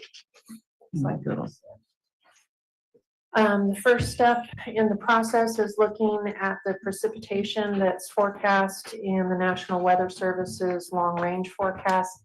They're still predicting equal chances of above normal or below normal precipitation for not only the Central Coast, but pretty much for the state. Slide, please. The quarterly water budget is developed considering the State Water Resources Control Board orders for Carmel River diversions, the Seaside Groundwater Basin adjudication decision, and District Rule 160 targets, including the 3,376 acre-feet of annual diversion from the Carmel River under the cease and desist order. The quarterly water budget group's plan for ASR is to leave stored water in the ground and only produce it when you need to for drought relief or in particularly dry periods. The current storage is at 3,676 acre-feet. If in-stream flows are met, the injection can occur as early as this month, December. Concurrently, the same applies for Table 13 diversions. If in-stream flows are met, Cal-Am will be able to divert under their Table 13 water right. The quarterly water budget group looks at Pure Water Monterey operation and for the quarter ahead expects to have the Pure Water Monterey produced from the groundwater basin at the same rate in which it's injected. Next slide, please, Sarah. You're so fast. The water budget assumes that all seaside groundwater basin coastal subarea, which we also refer to as native groundwater, that all of the allocation will be retrieved in the water year. Again, ASR will be stored for use either in the summer or during drought as necessary. With Pure Water Monterey being produced at the same level that it's injected, that will leave the district's operational reserve at its current amount. The water budget we're going to look at on the next slide was developed on December 9th by the quarterly water budget group, which consists of district staff, Cal-Am, the California Department of Fish and Wildlife, U.S. Fish and Wildlife and National Marine Services, Fisheries Services, and the State Water Resources Control Board Division of Water Rights. Next slide, please.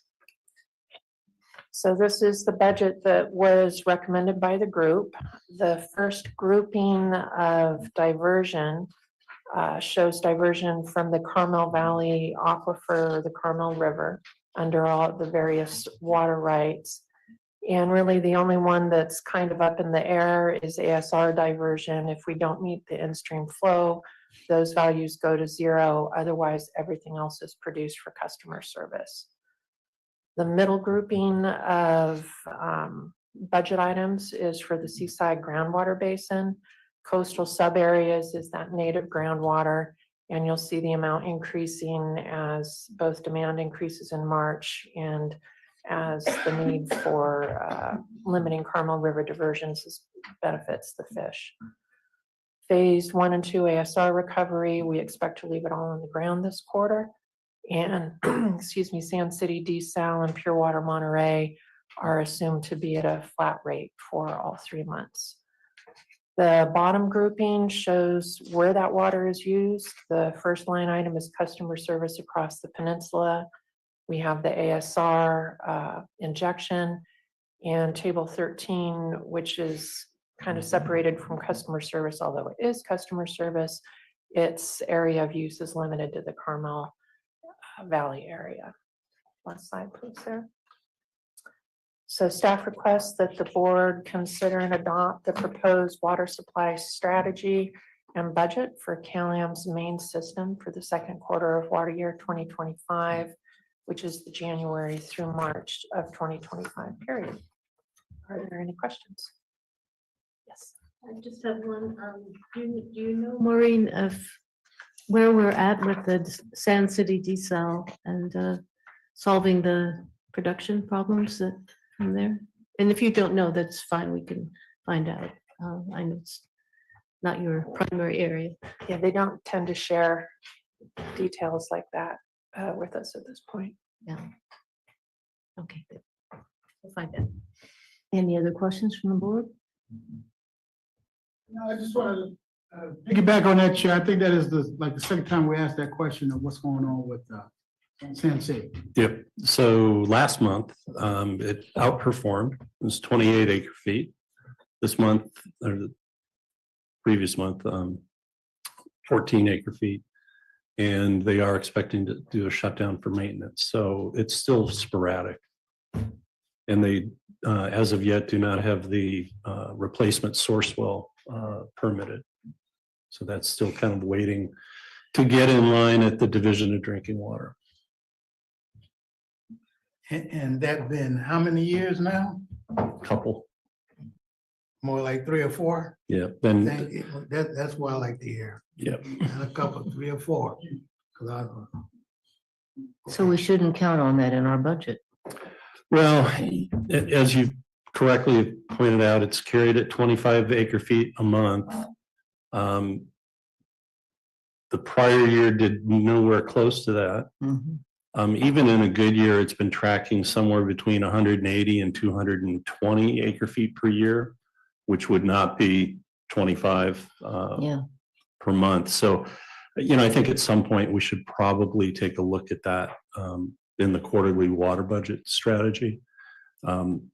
We haven't had the full conversation with the city of Seaside that the rule that implemented the entitlement for the plant set it at nominally 300 acre feet, but we have the ability to modify that entitlement. But because they haven't, until this Marriott project, they hadn't utilized very much of their entitlement water. It hasn't even been a thought. They're still way down under 15 acre feet, I think, of total entitlement usage. So as they start moving up in allocating that entitlement and continue to operate under nameplate capacity, if you will, we'll have to make adjustments. But for the quarterly water budget, we probably should have that conversation. And that's not Seaside, that's Sand City. Sand City, did I say Seaside? I Yeah. apologize. Yeah, Sand City. Okay. On that point, if the Marriott project, I mean, I know it's going to be completed and all that, why would we carry any water out of that project at all? Why don't we zero? I mean, it seems to me we ought to. That's my question. Yeah, no. Will we zero it out at some point? Because No, if it will produce and it goes into the system, we want to count. This is part of the phase 2 problem we have with the PUC is how much do you count? And Cal-Am's testimony said, oh, only 94 acre feet because that's how much of the Sand City desal plant was used to offset diversions from the river, and that's all we have access to. But the fact of the matter is, it's a Cal-Am meter with a Cal-Am bill on the demand side. And so you're counting that on the demand side. So you need to add the full benefit of the supply to your overall supply versus demand. And so it's more than 94, but it's less than 300. And we should put a number on it once we know how it's really going to operate. But it's it's been really inconsistent. And once we know, it's gonna be after it's repaired. Not, Well, we in the just next showed, yeah, so we just showed that it can operate more than 25 and about half of 25, Yeah. so. so there's no number. Yeah. Thank you. Okay, where did I leave it? Where are we? Public comment? This is an action. Okay, yeah, any public comment on the water budget? Did I already ask that? I see no raised hands. Okay, thank you. I move approval. So I'll second. Thank you, Lori. Any other questions? Okay. Let's vote. All in favor? Aye. Opposed? Thank you. Okay. So Madam Chair, the next one is item 10. Yeah. I'm trying to get. And I see that Stephanie Locke has called in, so maybe she's going to attempt to give this presentation. To unmute your phone, it's *6. But if that's not the case, Stephanie, just text me and I'll do it.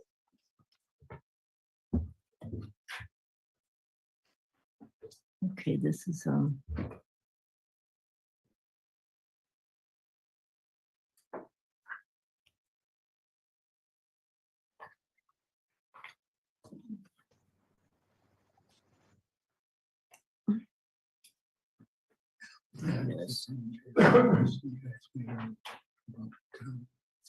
Hello.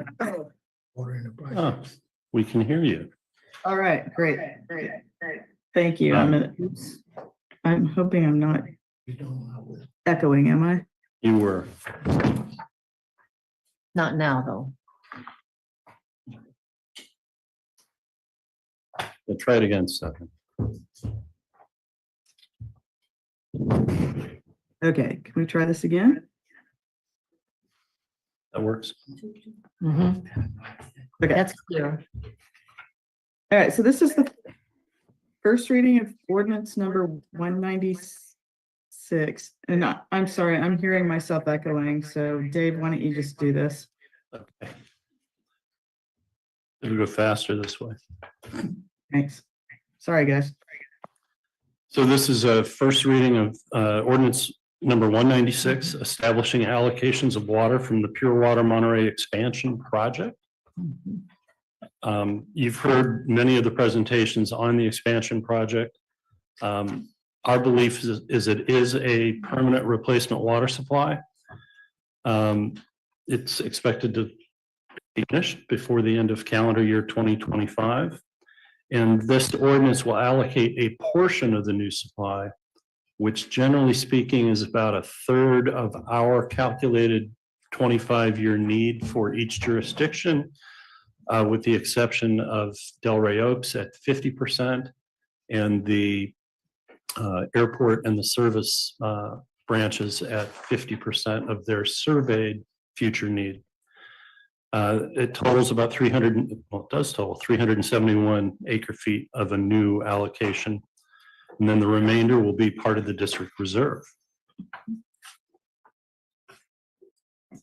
Factors considered when determining the allocations, we've kind of talked our way through this, but we relied heavily on AMBAG growth rates, using the jobs growth rate as a proxy for non-residential water use and the population growth rate as a proxy for residential water use, with adjustments made for the 6th cycle RENA housing allocation. To better reflect something that you may have misheard earlier, each of the cities had an opportunity to meet with AMBAG and discuss their growth plans, and all 3 hotels were part of that discussion and would be factored into the regional growth forecast. I'll provide some additional information to you at a future meeting about hotel occupancy rates, but we have included hotel occupancy rates, and it's not 70% of the pre-COVID rate, it's 70% as an occupancy rate. So 70% of pre-COVID would be like 70% of 65%, which would be 42% or whatever. It's not that. It's up over 70%. And for the nicer hotels, it's in the 80%. So those kinds of things are reflected in the growth forecast for non-residential water use. As I mentioned, we did a survey of the airport district and the service branches, and we've included a large 50% portion of those. Next slide. This table will change upon final writing of the ordinance. And mostly it's because of the column called existing allocation. We've let the jurisdictions maintain intact their existing allocations, as well as their entitlements, which aren't even covered at all by this ordinance. So City of Sand City, Pebble Beach entitlements, El Paso entitlements, those remain intact, separate from all of this. So we will define the existing allocation for each jurisdiction as of February 28th, and then that's what will get added together and be reported going forward. Next slide. Okay, great.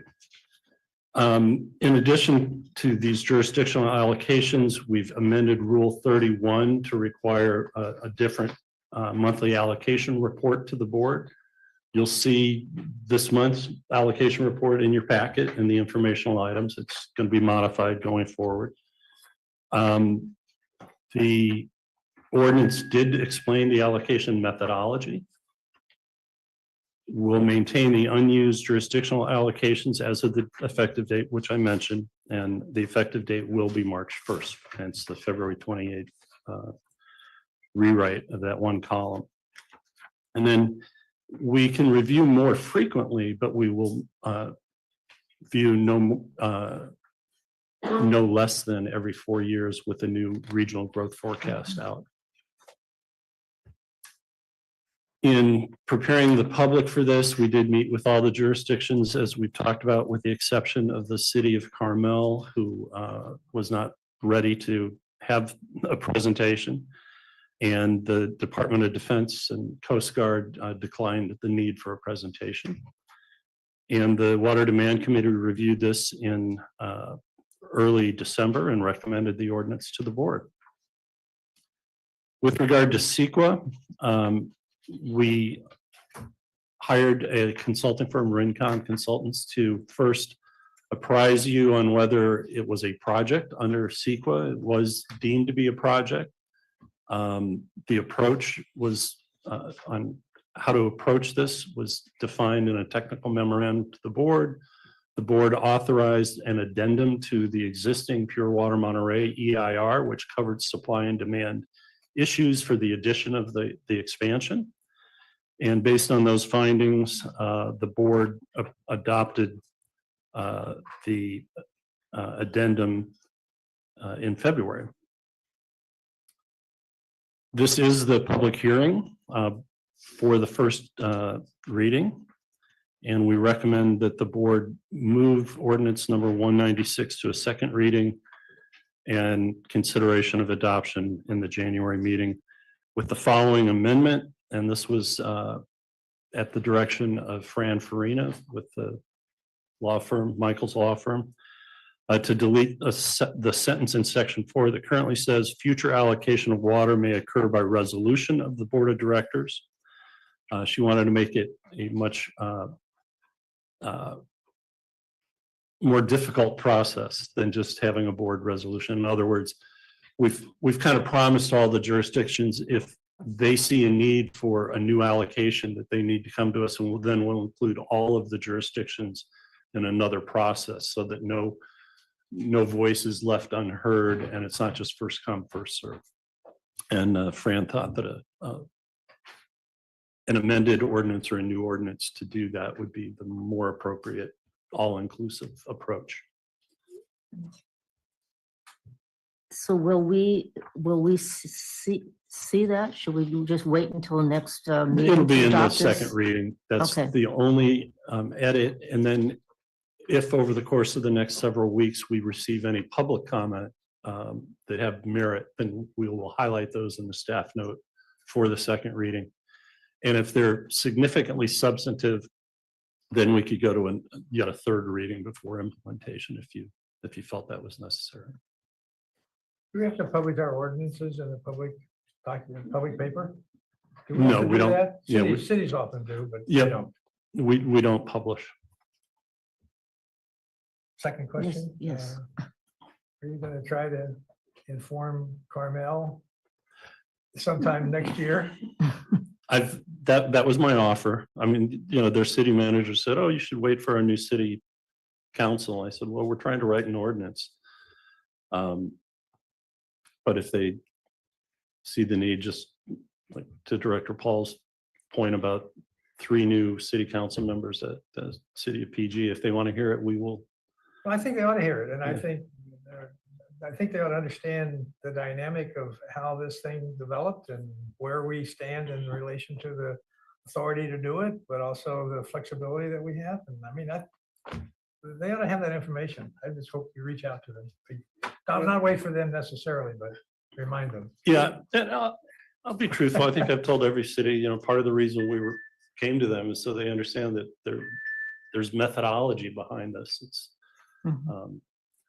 it's a lot more complex than perhaps we said to the city council, but it's not like we're just winging it.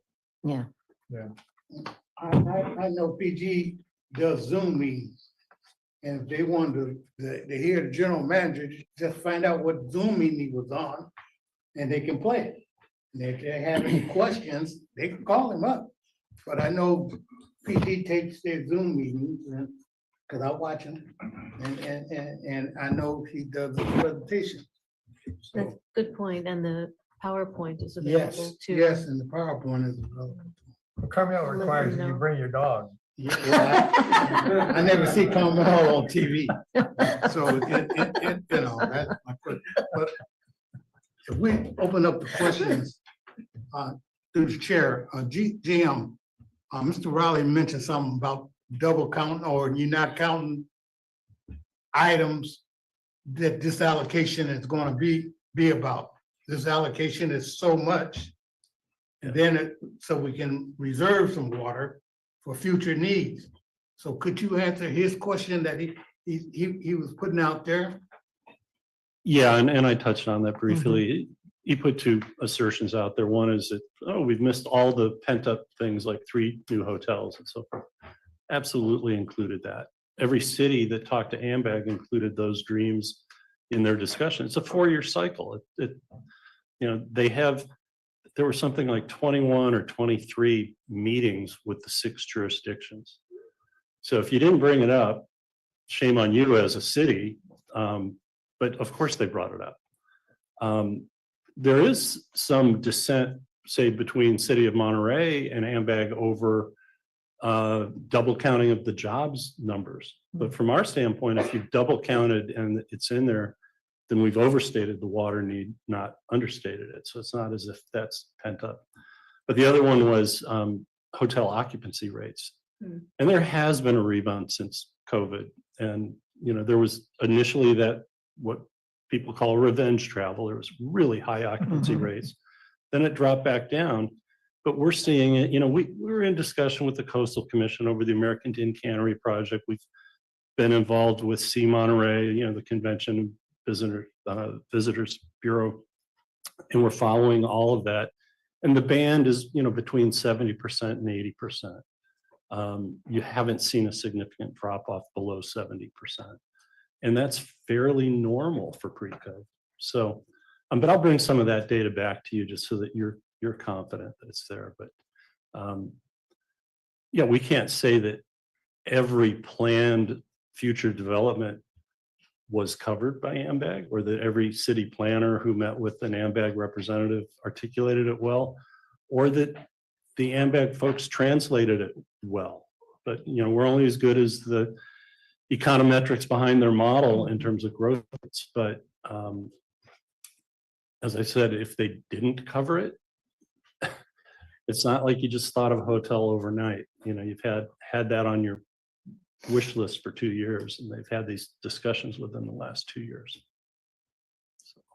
Okay, thank you. Okay, thank you. Madam Chair, as this is a public hearing, I recommend going out to public comment now, closing public comment, and then you can continue your discussions with staff and amongst the board. Well, I got some questions first. There's two things I want to thank General Manager Stoltz and his team for coming out to all the cities and other organizations and giving an excellent presentation of methodology and how we got to where we got. But I do believe it was, the presentation said one thing, but the ordinances are saying a little something, so maybe they were adjusted after those presentations. And then I would just mention that, for example, if you're saying now that they may have double counted the jobs for Monterey, but then are we giving them more water than what they deserve? Right? That would be a question I would have. I mean, you just can't just say, not that you're saying it, I'm just saying, right, people are saying it. So we either needs to be true or not, because the other jurisdictions would probably like a little bit more water. If some other jurisdictions get more than what they can justify. And then, for example, I think you said we want to adjust the ordinance to say that that it's not first come, first serve. It's some other type of mechanism. So the whole board here looks at that conversation, which I appreciate and understand. But last time we talked about it, it was first come, first serve, first one justified need, right? I'm not just saying just because you're in line. If you need it, you're supposed to be able to come and get it in line. And everyone knows you're in line. So I support that concept.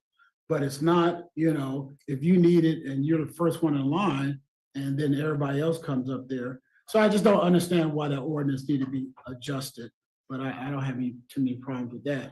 I do have a concern where for the city of Seaside, and we'll have one of our representatives come up there, but it says in there, a new thing is that water will not be sold, right? And so that's a little far afield. I think that's more of a land use talk about concern. Like for us, we were not selling land, but we was using the water, not selling land. We were not selling water. We was using water as an incentive for our ADUs. If you keep them affordable, but then this water may not cost you as much as you normally would. And, some of those people paid the cost, but we would like to be able to have that grandfathered in, not this new allocation, but what we already done. So we're concerned that if we adopt it this way, how did that speak to what we have already done in the past? So I'm asking the board to look at that and think about that, because we don't want to go redo those agreements and virtually pull the rug from underneath those homeowners, property owners that built ADUs with that agreement as it relates to water. Just two concerns. Can we pause? Because that's something new that we haven't really heard. So I think we'll need to better understand, because we were told that none of the cities nor the county had charged for water. And we, large scale projects, we actually have discounts on our fees related to affordability and so forth. But that's just one. And would it be Andy or? Andy would, that's what I would ask. Yeah. That the board and the general manager just take a look at that and have that discussion between here and the second reading. So we're not. Because we tried to step very clear about saying you can use it this way, or that way. That's land use, true land use. But we didn't want to have a city start charging for what should be a free resource. I mean, it's health and safety. Well, yeah, we believe it is. Yep. Free. So the other item, so it is still first come, first heard. Let's put it that way. So the first city that says we're coming up on our allocation, they just force everybody in the room so we can go, well, how are you doing? Or how are you doing? And then when they say, well, we haven't used any of our water yet, and say, well, get ready, because you're not going to get a new allocation in this round or something like that. But the city of Monterey expressed concerns that it shouldn't just be the first one gets taken care of and no one hears about it type of thing. So we wanted to make sure that everybody gets a spot check And also sees that maybe others are more committed to their growth than themselves. So we understand that one. The other one, I'm not sure we understand. So we'll have staff talk. Okay. Well, isn't it, the permit that's issued by the city is the determinant about whether that water has been allocated? I mean, a piece of their allocation has been used, committed. Yep. It's And that's a very formal process, very specific, and would be known. yeah, it's iterative. So a developer comes in, the experienced developers know how to count water typically. They go to the city and they say, I'm going to want to pull a building permit. Will you release water in this amount so I can go over to the water district and get a water permit? And then we check their work and we say, no, it's spot on, or you actually got too much water from your city. Let's adjust it backwards, or you're half an acre foot short. But anyway, here's the number. And then they go back to the city and they're issued their building permit. That's the way it's supposed to work. There's been a few things that have slipped through, but that's generally how it does work. And so it's hand in glove with the building permit process. And so when I went to the county, in the spirit of Christmas, I said, we're here to give you water so you can start issuing building permits. And it kind of turned a little bit to discussion about the viability of source waters and the availability of supply, which is a different topic, but they're linked. Fair enough. It's an iterative process. It changes as the facts on the ground change. Yeah. Yeah.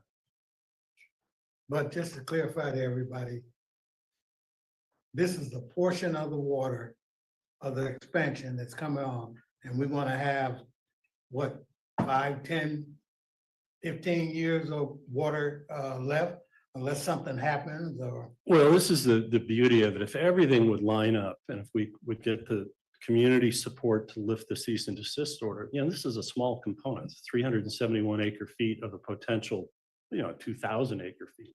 So it's a very small component, which also allows us to make course adjustments. If Seaside as an example, but it's early enough that if Monterey's job numbers were double counted, it's not going to matter in the second allocation or the third allocation or even the fourth allocation. But yeah, it's just to get started. So if we can, get this water in their hands, lift the CDO, lift the moratorium, and then say, have at it.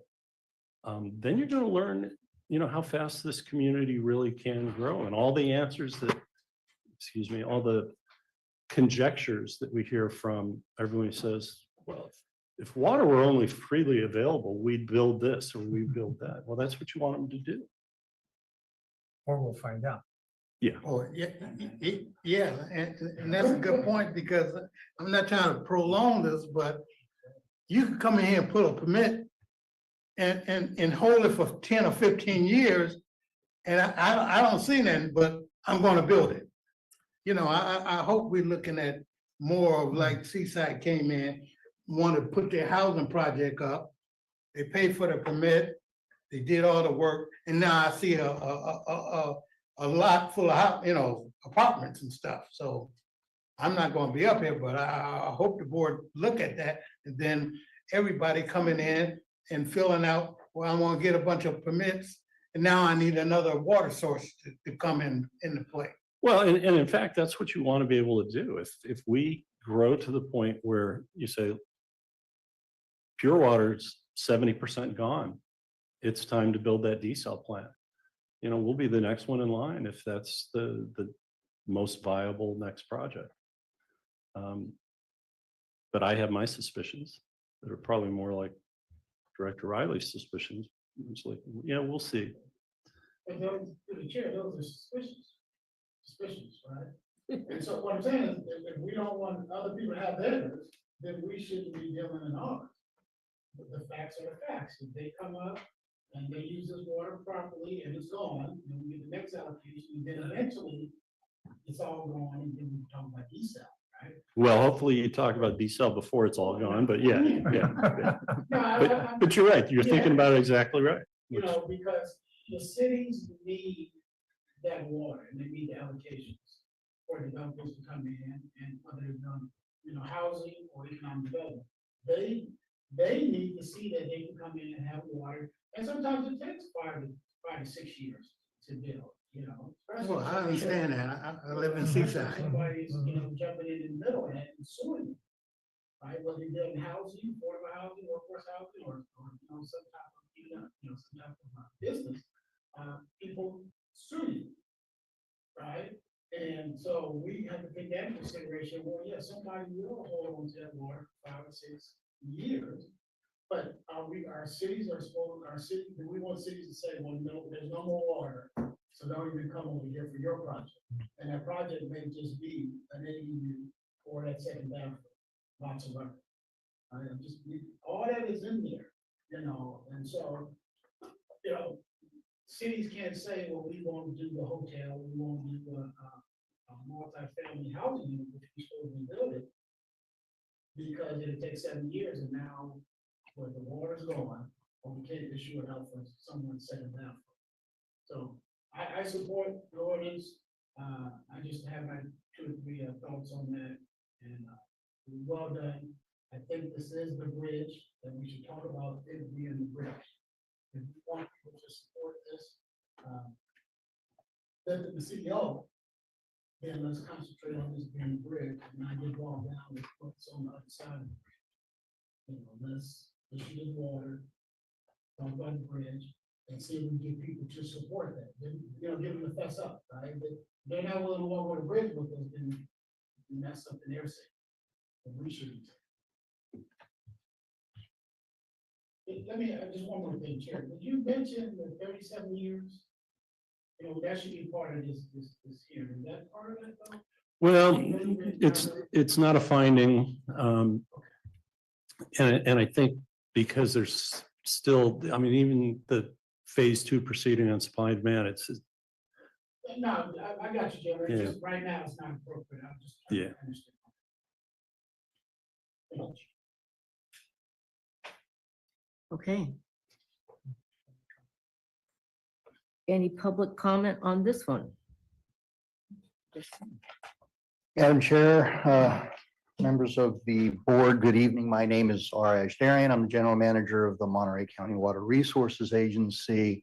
In its simplest form, I'm here this evening to express our concerns over the characterization of this supply as permanent.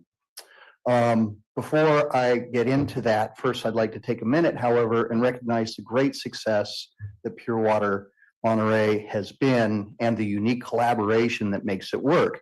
From CalAm delivering the water, from your agency managing the supply, from Monterey One Water treating it for potable use, and of course, from the Water Resources Agency making it available for use on the peninsula. Keystone to the success of this project is an agreement between the agency and Monterey One Water, and fundamental to that agreement is the shared goal of improving water management in Monterey County. Foundational to being able to establish the objectives of that goal is the shared understanding that much of the water made available by the agency for Pure Water is on a when and if available basis. One portion of the water made available to Pure Water, a supply that is literally referred to as interruptible, is subject to fluctuations due to drought, changes in grower behavior, and the potential for a more restrictive regulatory environment. Another portion has greater stability, but is subject to change for the purpose of protecting the groundwater basin in northwestern Monterey County.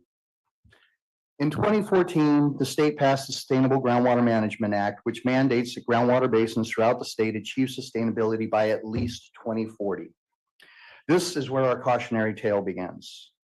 The area north of Marina to Moss Landing and east to Salinas must achieve sustainability within 15 years to preserve access for the families, farms, and communities dependent upon that groundwater basin.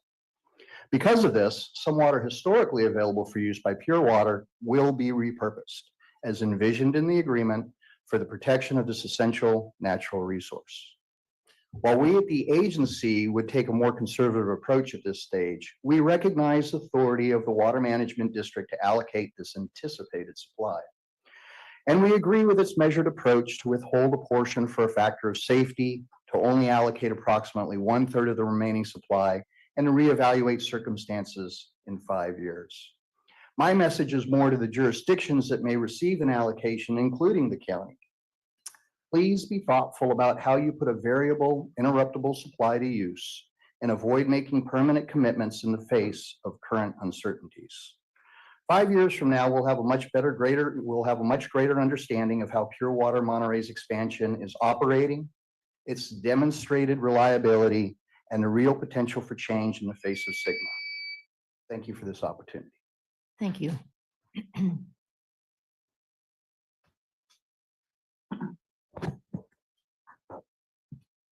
Good evening again. Tom Raleigh speaking as a private citizen who lives in Monterey. I first moved here in 1968 and lived through a lot since I moved back here in 1981. And I think this, again, and I mentioned this the last time you brought this up several months ago, this is premature. You're talking about this water that you're listing here is going to be given out to existing permit people. It's not new permits. So, you know, you're not really making a big dent where we need it. Now, if you get the CDO lifted, that's a different story. But basically, you're doing it to ADUs or existing people where water would be used. So the thing is, the timing of this is really, Mr. Stolt, he's beating the gums. You want to get the CDO listed. I think he's dreaming. I think you're going to be surprised. You're going to be told by the State Water Resources Control Board next June or whatever it was, they want to put it off. And they, who knows? They've got their own methods. But the thing is, I think this is premature. And I think you should put this whole thing off until next summer when you're just about to have this thing become active and take a look at this and see how it's going to affect you. This is way building up people's hopes that water's going to be available. And it's really not going to help that much as far as new permits are concerned till the CDO is actually lifted. Thank you.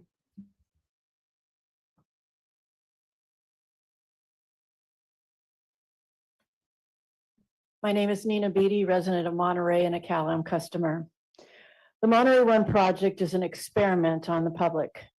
This treated sewage and wastewater, industrial ag wastewater, is then stored in the ground of the Fort Ord Superfund site of the Seaside Basin. Researchers raise questions on recycled water safety anyway, and this is the first to use industrial ag wastewater. This water appears highly unsafe for potable use by Monterey Peninsula residents. The interaction of chemicals causes synergistic reactions, ag pesticides and herbicides with cleaning, disinfecting, and personal care chemicals, antibiotics, heavy metals, surfactants, flame retardants, pharmaceuticals and hormones, viruses and bacteria, hormone disruptors, PFAS, toxins, and plastics. Biological cells and organisms are intensely sensitive to the low doses of substances. Antibiotic resistance and immune system impacts are two possible reactions. There will be long-term and cumulative exposure in a county already high in cancer and other illnesses, and the concentrated remainder to be dumped in the ocean. The worst, this treated sewage and wastewater is injected into the Seaside Basin under the most contaminated portion of the Fort Ord Superfund site, which has never been tested for hundreds of toxic materials and munitions, pesticides, and other chemicals that permeate the ground. In fact, only 10 chemical substances were tested for all of that area at only one sampling site on its perimeter. It's a massive cover-up, and gut officials bury the science and the facts that were inconvenient to the rush to profit from redevelopment of Superfund land with no health warnings. They ignored the community advisory group and experts who warned them. The Associated Press recently reported on the cancer and illnesses from Fort Ord, which may exceed Camp Lejeune's. But CalAm only does routine water testing that they're required to do everywhere, according to their officials. CalAm's future desal project doesn't fix anything. Coming from water laden with ag herbicides and pesticides, the Fort Ord Superfund plume, and rising radioactive contamination from the Fukushima disaster traveling up the Salinas Valley via saltwater intrusion. The Kuroshio Current has carried 100 to 300 tons of Fukushima contaminated water daily from Japan to the Central Coast for 13 years, with radioactive elements including tritium, radioactive hydrogen, which bonds with oxygen to form radioactive water. Tritium cannot be filtered out, and with the other elements will cause cancer if ingested. MPWMD has no basis for asserting Monterey One water is safe for distribution due to basin superfund contamination, deficient testing, and immature science on treating sewage waste safely. The public will keep paying the costs, including decreased property values. The evidence shows that this water is not safe to drink, bathe in, inhale the steam of, for children and babies to bathe in, to get mixed with baby formula and coffee, or to water vegetable gardens and plants and trees with. It is such a tragedy. Thank you. Thank you, Ms. Beatty.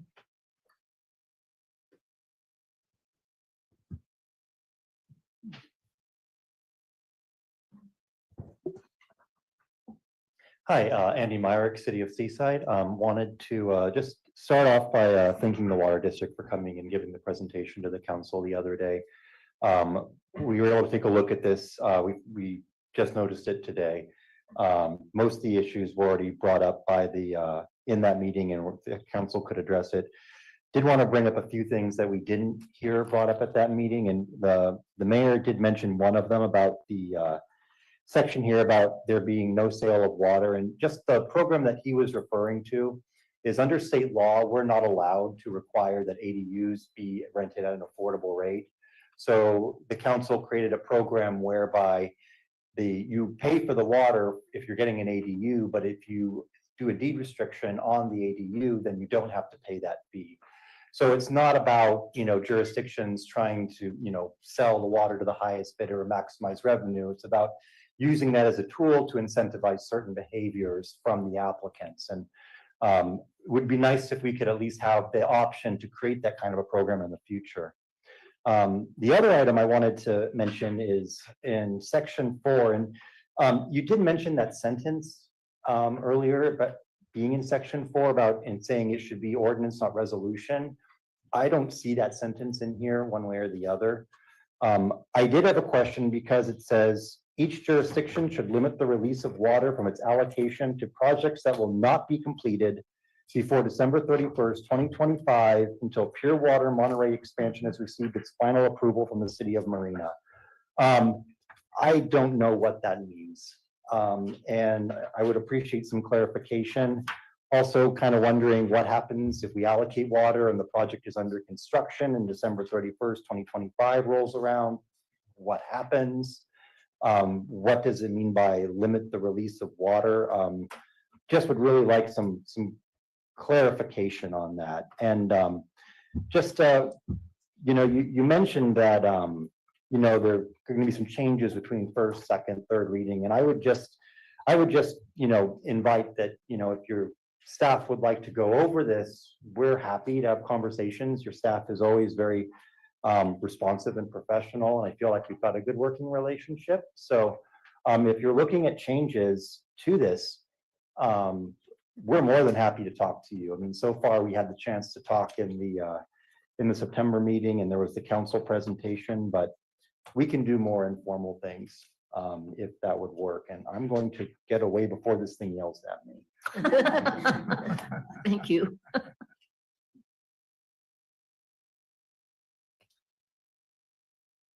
Do we have any other speakers? Chair Anderson, I do have 2 persons by Zoom. Okay. Caller ending in 290, you may go ahead.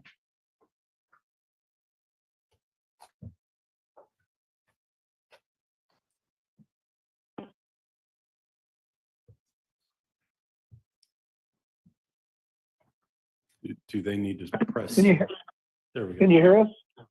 Can you hear us? All right. Hey, everybody. My name is Jeff Davy, and I'm the chair of the Coalition of Monterey of the Peninsula Businesses. We are and always have been and continue to be in support of a long-term water supply solution for the peninsula, water supply problem, and lifting of the CDO. I am pleased to see that you're moving forward with an ordinance number 196 to allocate water from the Pure Water expansion to the jurisdictions. Way to go. The concern I have is why in this ordinance you indicate without any conditions that the expansion is a permanent replacement water supply that will enable the lifting of the CDO. That simply is not an accurate statement. To imply that the expansion will result in the lifting of the CDO is inaccurate. At a special water forum held in July of this year, in which key leaders of the community attended, a Mr. Ekdahl from the State Water Resource Control Board told everyone who attended the process to lift the CDO and how difficult it would be and what would be required. To simply state the expansion will allow it is very misleading. I want to take the term that Board Member Riley used earlier in the meeting tonight and say he mentioned something was a phony message. I believe the term better applies here. The implication that the expansion will result in a permanent water supply and lift the CDO is a good example of a phony message. The coalition's position and that of the business community, which we have articulated recently in writing, is that we support any lifting of the CDO as long as doing so does not negatively impact the progress of the desal plan. It's simple and very reasonable. I don't know why the business community is being pitted against you. The business community, including the coalition and organizations like the Hospitality Association, Chamber of Commerce, simply wants the district to solve the water problem. A problem that goes back to long before 1980s when you were formed for that purpose. The business community supports the Pure Water project. The business community supports the expansion. The business community supports the desal. For some reason, because the district no longer supports the desal plant, the business community still does, we're being referred to as in conflict. I do not believe that's a fair way to categorize our relationship at all. We all want to solve the long-term water supply problem, right?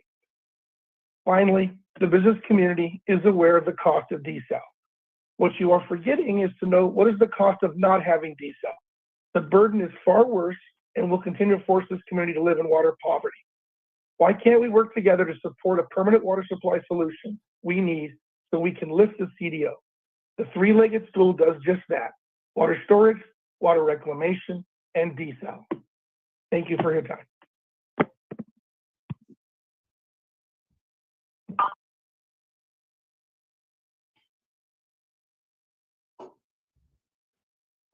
Melody, if you're ready.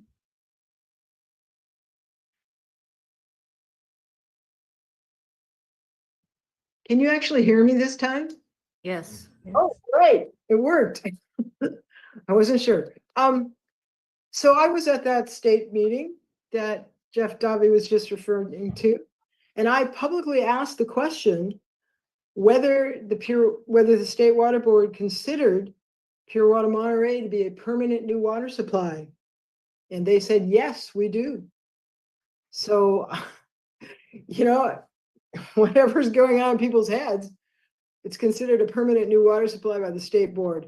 I don't know why the CDO is being conflated with the desal. They're separate issues entirely. I mean, I would hope the business community wants the CDO lifted. If not, I guess you guys have become the no-growthers because everybody needs this water. What does the desal have to do with it? You can't guarantee anything about the desal, but Pure Water Monterey is going to come online. The expansion is going to give us the water we need, lift the CDO. We're not sure how the state's going to respond to this. It's not doomsday here. They seemed very positive to me. I talked to them afterwards. I don't know that that's going to be a big, horrible lift. I mean, there's 3 years of not overdrafting the river, as Dave said. If you're not doing the crime, why are we still doing the time? You know, everybody needs to get on board with lifting the CDO and not putting conditions about the desal connected with it. That's Cal-Am's number. You know, that's what they told the State Water Board at the very end of the meeting. They were asked, well, would you lift the CDO? Well, only if you stop the lawsuit and support the desal. Well, it doesn't have anything to do with the desal. This is water. We need it. I'm just tired of all this nonsense of trying to put the two together. If the desal happens, it'll happen, but this water is real. Desal is a dream. Anyway, thank you. Thank you, Melody.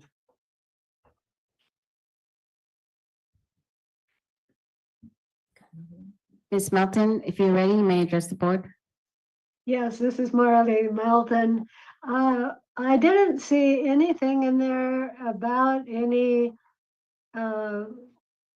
mention of affordable housing, and I realize it's not the water management district's problem. But so far, the projects that had been mentioned were 3 big new hotels when we desperately need housing for the people who work in those hotels. And also for teachers and a lot of other crucial members of the workforce that make our county prosperous. So I would just like to, in a way, I think the closest thing we heard was Seaside's using the water to encourage making units more affordable. If that is in some way practical, I would encourage people to consider really trying to encourage the building of workforce housing. Thank you. Thank you. Chair Anderson, I see no other raised hands. Thank you, Sarah. All right. Chair, if I may, Sure. General Manager, can you answer some of those questions that have been thrown out there? Well, to the housing issue, again, we couldn't memorialize a preference or a categorical type of use because that's land use planning. But when we started this process, we said we're going to base it on locally approved draft housing elements. And then ultimately, I would assume a state HCD accepted housing elements. So we wanted to be comfortable that we were reviewing the housing elements, and every single housing element has a very affordable and affordable allocation of housing. So I think we're confident that it's there, but it's up to the jurisdictions to prioritize. So we hope they do.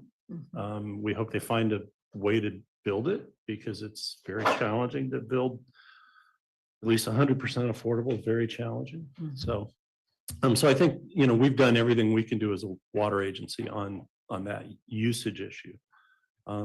The other items raised, we're going to sit down and talk with Andy representing the city of Seaside on his 3 issues. I think 2 of them are non-issues, and the third one we just need to understand better. But we'll set something up there. Okay, and how long we've been using recycled water? Yeah. It's in a basin. I know it's in a basin. Yes. So since 2020, we have been injecting. And we are subject to approvals by the Division of Drinking Water with respect to travel time, water quality. We're also subject to regional board discharge permits. It's very heavily regulated. And we're compliant with all the regulations. So if the regulations aren't satisfactory to a customer, there's not much we can do to affect that, but it's very heavily regulated. Okay. That's all I got for right now. Somebody else can. Chair, I just want to clarify a couple things. Well, I'm going to point out, I know who raised it, but we used the some big hotels as a metaphor for economic development. So that water can either be used, I'm talking about from the city's perspective, or a hotel, a small coffee shop, a pizza shop, ice cream shop, and of course, housing. The focus of the cities is not big hotels. That was just somebody's metaphor of that amount of water. But I know the cities have affordable housing, workforce housing up front and center for their water allocation. It's not just big hotels. Someone just used that as a metaphor for a lot of water. But that water could easily go to, again, a small coffee shop.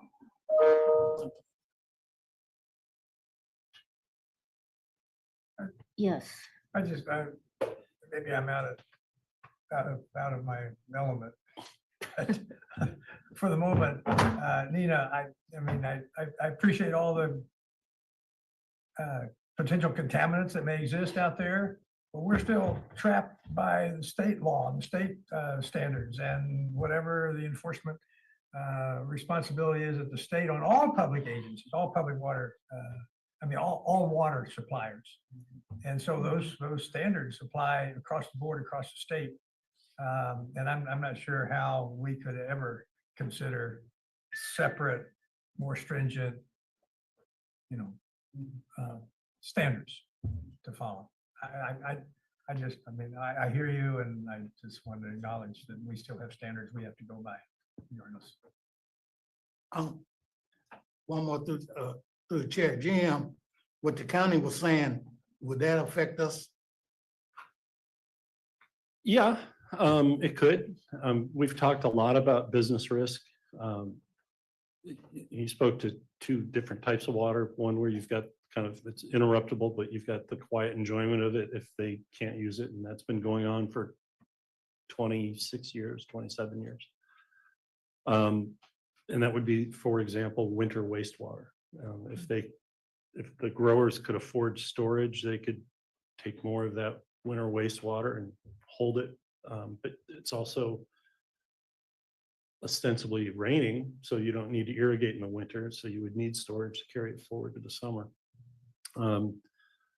Other water that might be Blanco drain or reclamation ditch, or pond number 3 at the Salinas industrial wastewater facility. Most of those are subject to contract. There's a difference of opinion whether, let's say, a water right from the Blanco drain was limited by the agreement, the amended and restated water recycling agreement between Water Resources and Monterey One Water. There are different views as to what the legal contractual obligations are. All I know is that the question's been asked and Monterey One's had to answer it multiple times. And, you know, they've trotted out hours of attorneys' work on reviewing the different sources, and we have to be able to rely on them. I mean, it's a great relationship because it's like, Paul, if you're wrong, I'm going to sue you. And, you know, so there's an incentive to be right, and there's financial penalties for being wrong under the contract. So neither of our agencies entered into a contract lightly saying, hey, let's go into default in the first year, or, you know, let's go into default by the 10th year. But, you know, there's all sorts of things that could happen. You know, I've had conversation with, let's just say, ag interests further down the valley who've said, well, we should just blow up that agreement on water recycling and start from scratch. I was like, we could do that. And I'm pretty sure the city of Seaside will join us with the city of Monterey and everyone else saying, well, that's such an important part of our domestic water supply. Now we're taking all our wastewater back from CSIP. Let's start over, you know? So it's just, there's not a good solution. I did tell the supervisor, one of the supervisors on my meeting on December 4th, that the risk of growers treating their water on site for reuse, if the ag waiver is lost, is not really about irrigation, it's about discharge. And the easiest fix would be for us, a urban water agency, to come in and say, we'll collect all your discharge from all your tile drains and we'll send it back to this one spot where it's currently diverted and still send it to the plant. And those growers are much more likely to say, I like the cost of you paying for it more than the cost of me having to pay for it and treat it with a bead ion technology or something that's really kind of, you know, very expensive and over the top. And to another supervisor who said, well, we may need this water to address our Sigma issues. And I said, your Sigma issues are 7 to 10 times bigger than any amount of water that you could even identify as having sourced from the valley to Pure Water Monterey. And so you could take all that water and you're not going to solve your problem. Your problem is too big for Pure Water Monterey expansion or Pure Water Monterey base project to solve. And the answer to that was, well, when you're trying to fill a bucket, every drop counts. To me, that's not a compelling argument. If you can't solve 95% of your problem with this water, why exert so much effort on focusing on this water? So, but there's so much out there left to happen. And, Sigma did change the playing field. So since 2017, you can't say that the past is an indicator of the future, but the past in the valley has been defer, delay, discuss, but not finance. So. Okay, Mr. Laredo, using the word permanent, do that affect this ordinance in any way? Permanent water supply. That don't mean we can't look at something in the future. Help me with that, because people think this using permanent keep us from looking at desal or anything else. No, it doesn't. No, it does not. The word permanent, it does not preclude the district from seeking other water sources or continuing its efforts to create additional water sources.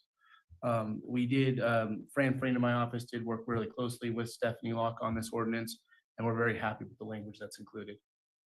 Okay. That's all I got. Through the chair, I thought that was a good point about putting it on the record of this discussion, that this doesn't preclude a desalinization plant, and that's not what we're saying, right, as we adopt this.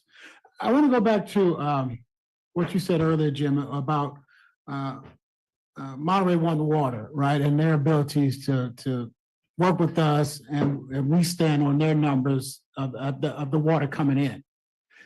Isn't the state doing the same thing? I mean, hasn't this been passed and looked over as the state, and they're comfortable with Monterey One Water saying that they believe this water will come in? Well, the short answer is yes. The longer answer is yes, up through the base project. There's an engineering report that's currently under review that will lead to the expansion permit from the regional board. So we're assuming they'll get to yes on that. Well, but at first blush, they don't believe this is, we can say interruptible, right? But they don't believe that the interruption is anytime soon. Right. Right. Otherwise they would have just, what are you guys talking about? This can go anytime. Yep. Okay, all right. Go ahead, Mary. Thank you. As I mentioned, when you were giving your report, which your presentation at the board meeting, which I thought was really good, and it frustrates me listening to some of my colleagues. There's no question about it. I have been hawking a regional solution to water, that would be countywide for so long. I'm even getting tired of it. But one of the things that I said then that I say here again is I think we will have to have desal. I have no question in my mind that we would, but I do not think that we need this behemoth, overpriced monstrosity that seems to have a $200 million life of its own at this point. I believe, it still saddens me that the plan that we had some years ago, was really a solution, an elegant solution. And it was, politics and dirty tricks and everything else that took that out of the possibility of existence. So to me, as we continue to work with Pure Water Monterey and the expansion, I believe in it so completely. And I believe that the amount of time that we have with it would give us time to pull back and regroup and see if we can't look to having a desal plant that would serve both the Salinas Valley and the concerns that they have, and the Monterey Peninsula and the concerns that we have. I'm not gonna ever leave, let go of that dream, because I think it's the solution. So thanks again for the presentation, and I'm just so sorry that we can't move forward together in a way that would be really just plain old good sense and more cost effective. That's it. And she didn't say, but she was one of the 2 supervisors who went straight to housing, which is, why are we having this discussion? We need housing. And to get housing, you need water. Well, I will add my one comment to this discussion about desal, and we probably will need it. I agree with Mary about that.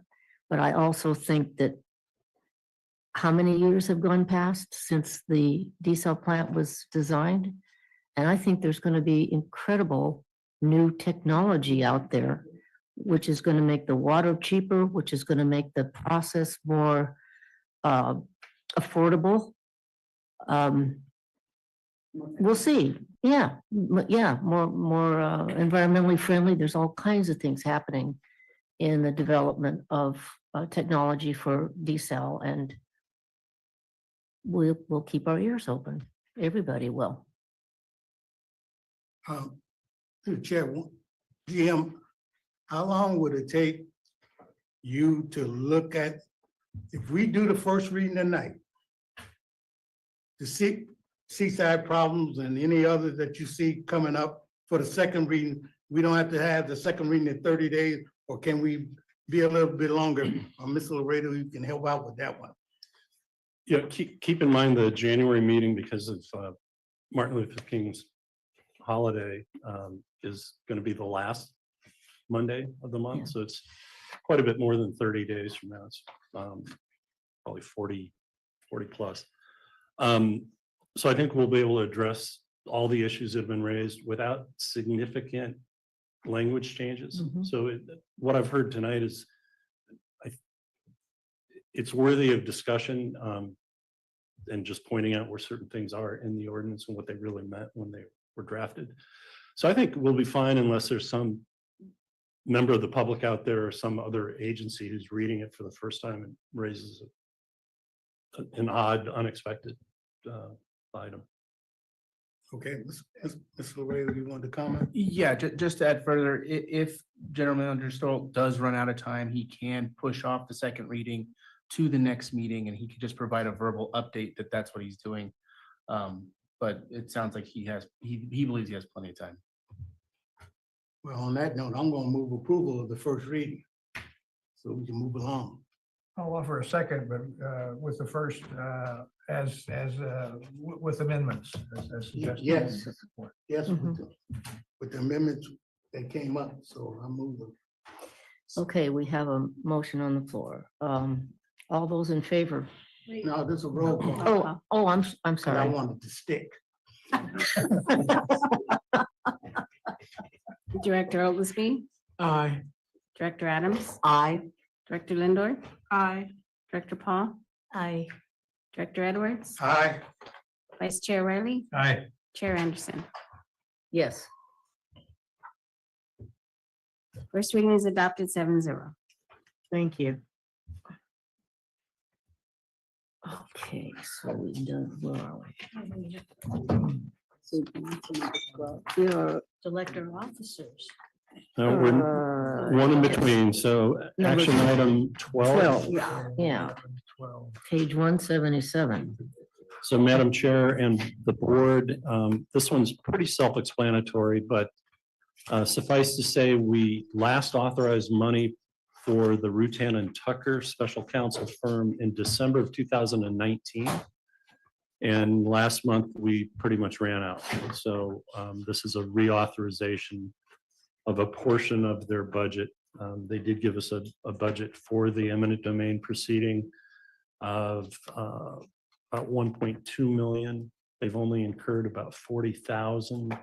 We're in a busy period now, so I would imagine we'll start seeing bigger bills.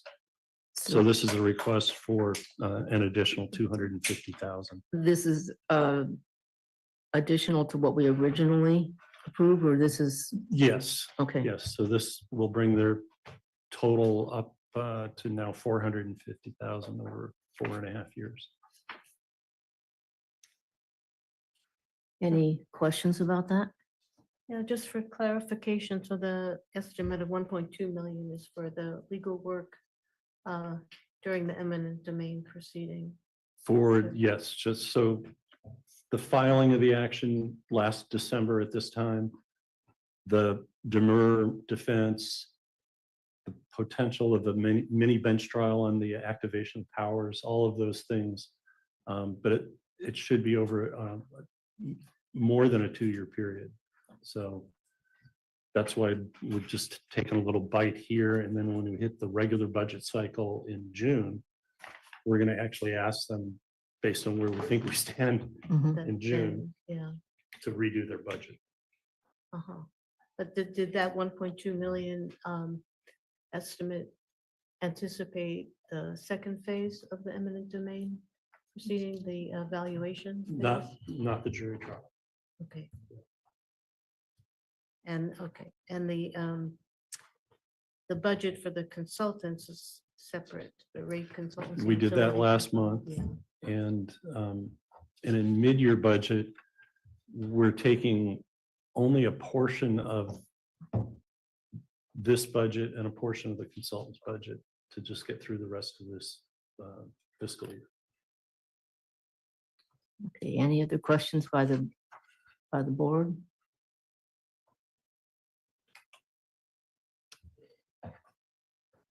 I move approval. Oh, no, I gotta go after the public. Public comment. Open comment. Yeah, do we have any public comment on this?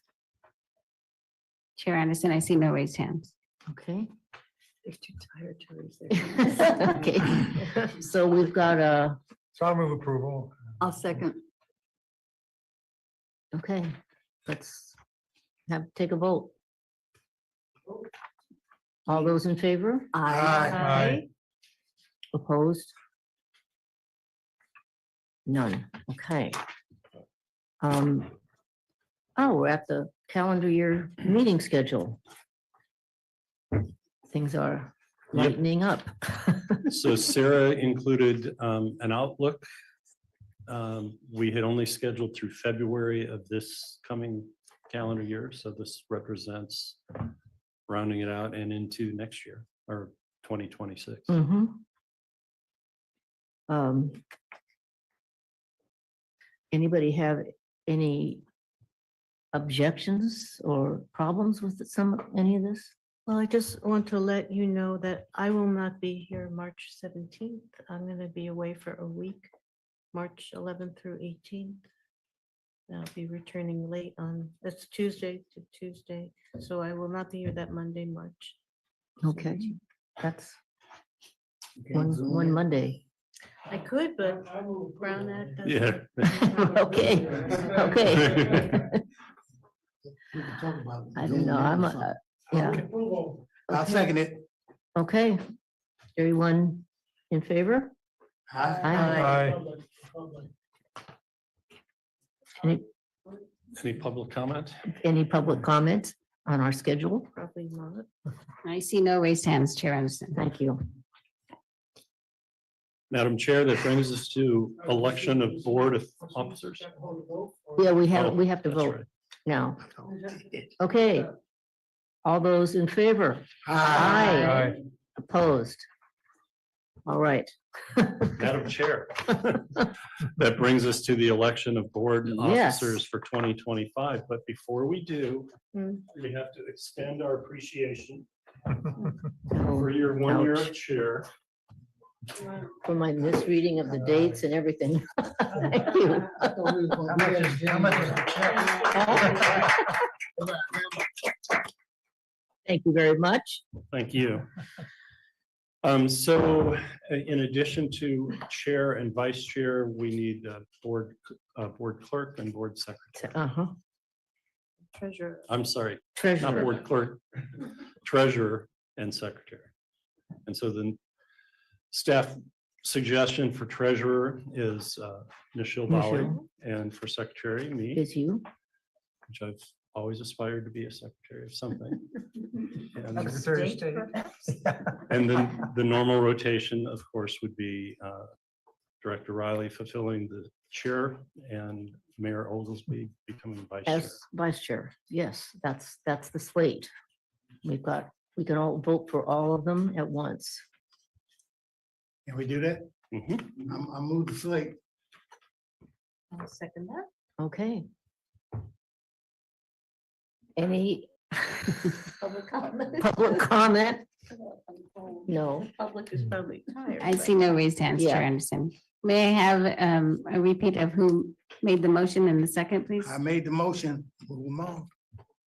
You second? Yes, I seconded. Thank you. Sure, Paul. Okay, let's take a vote. All those in favor? Aye. Opposed? None. Amazing. Good night.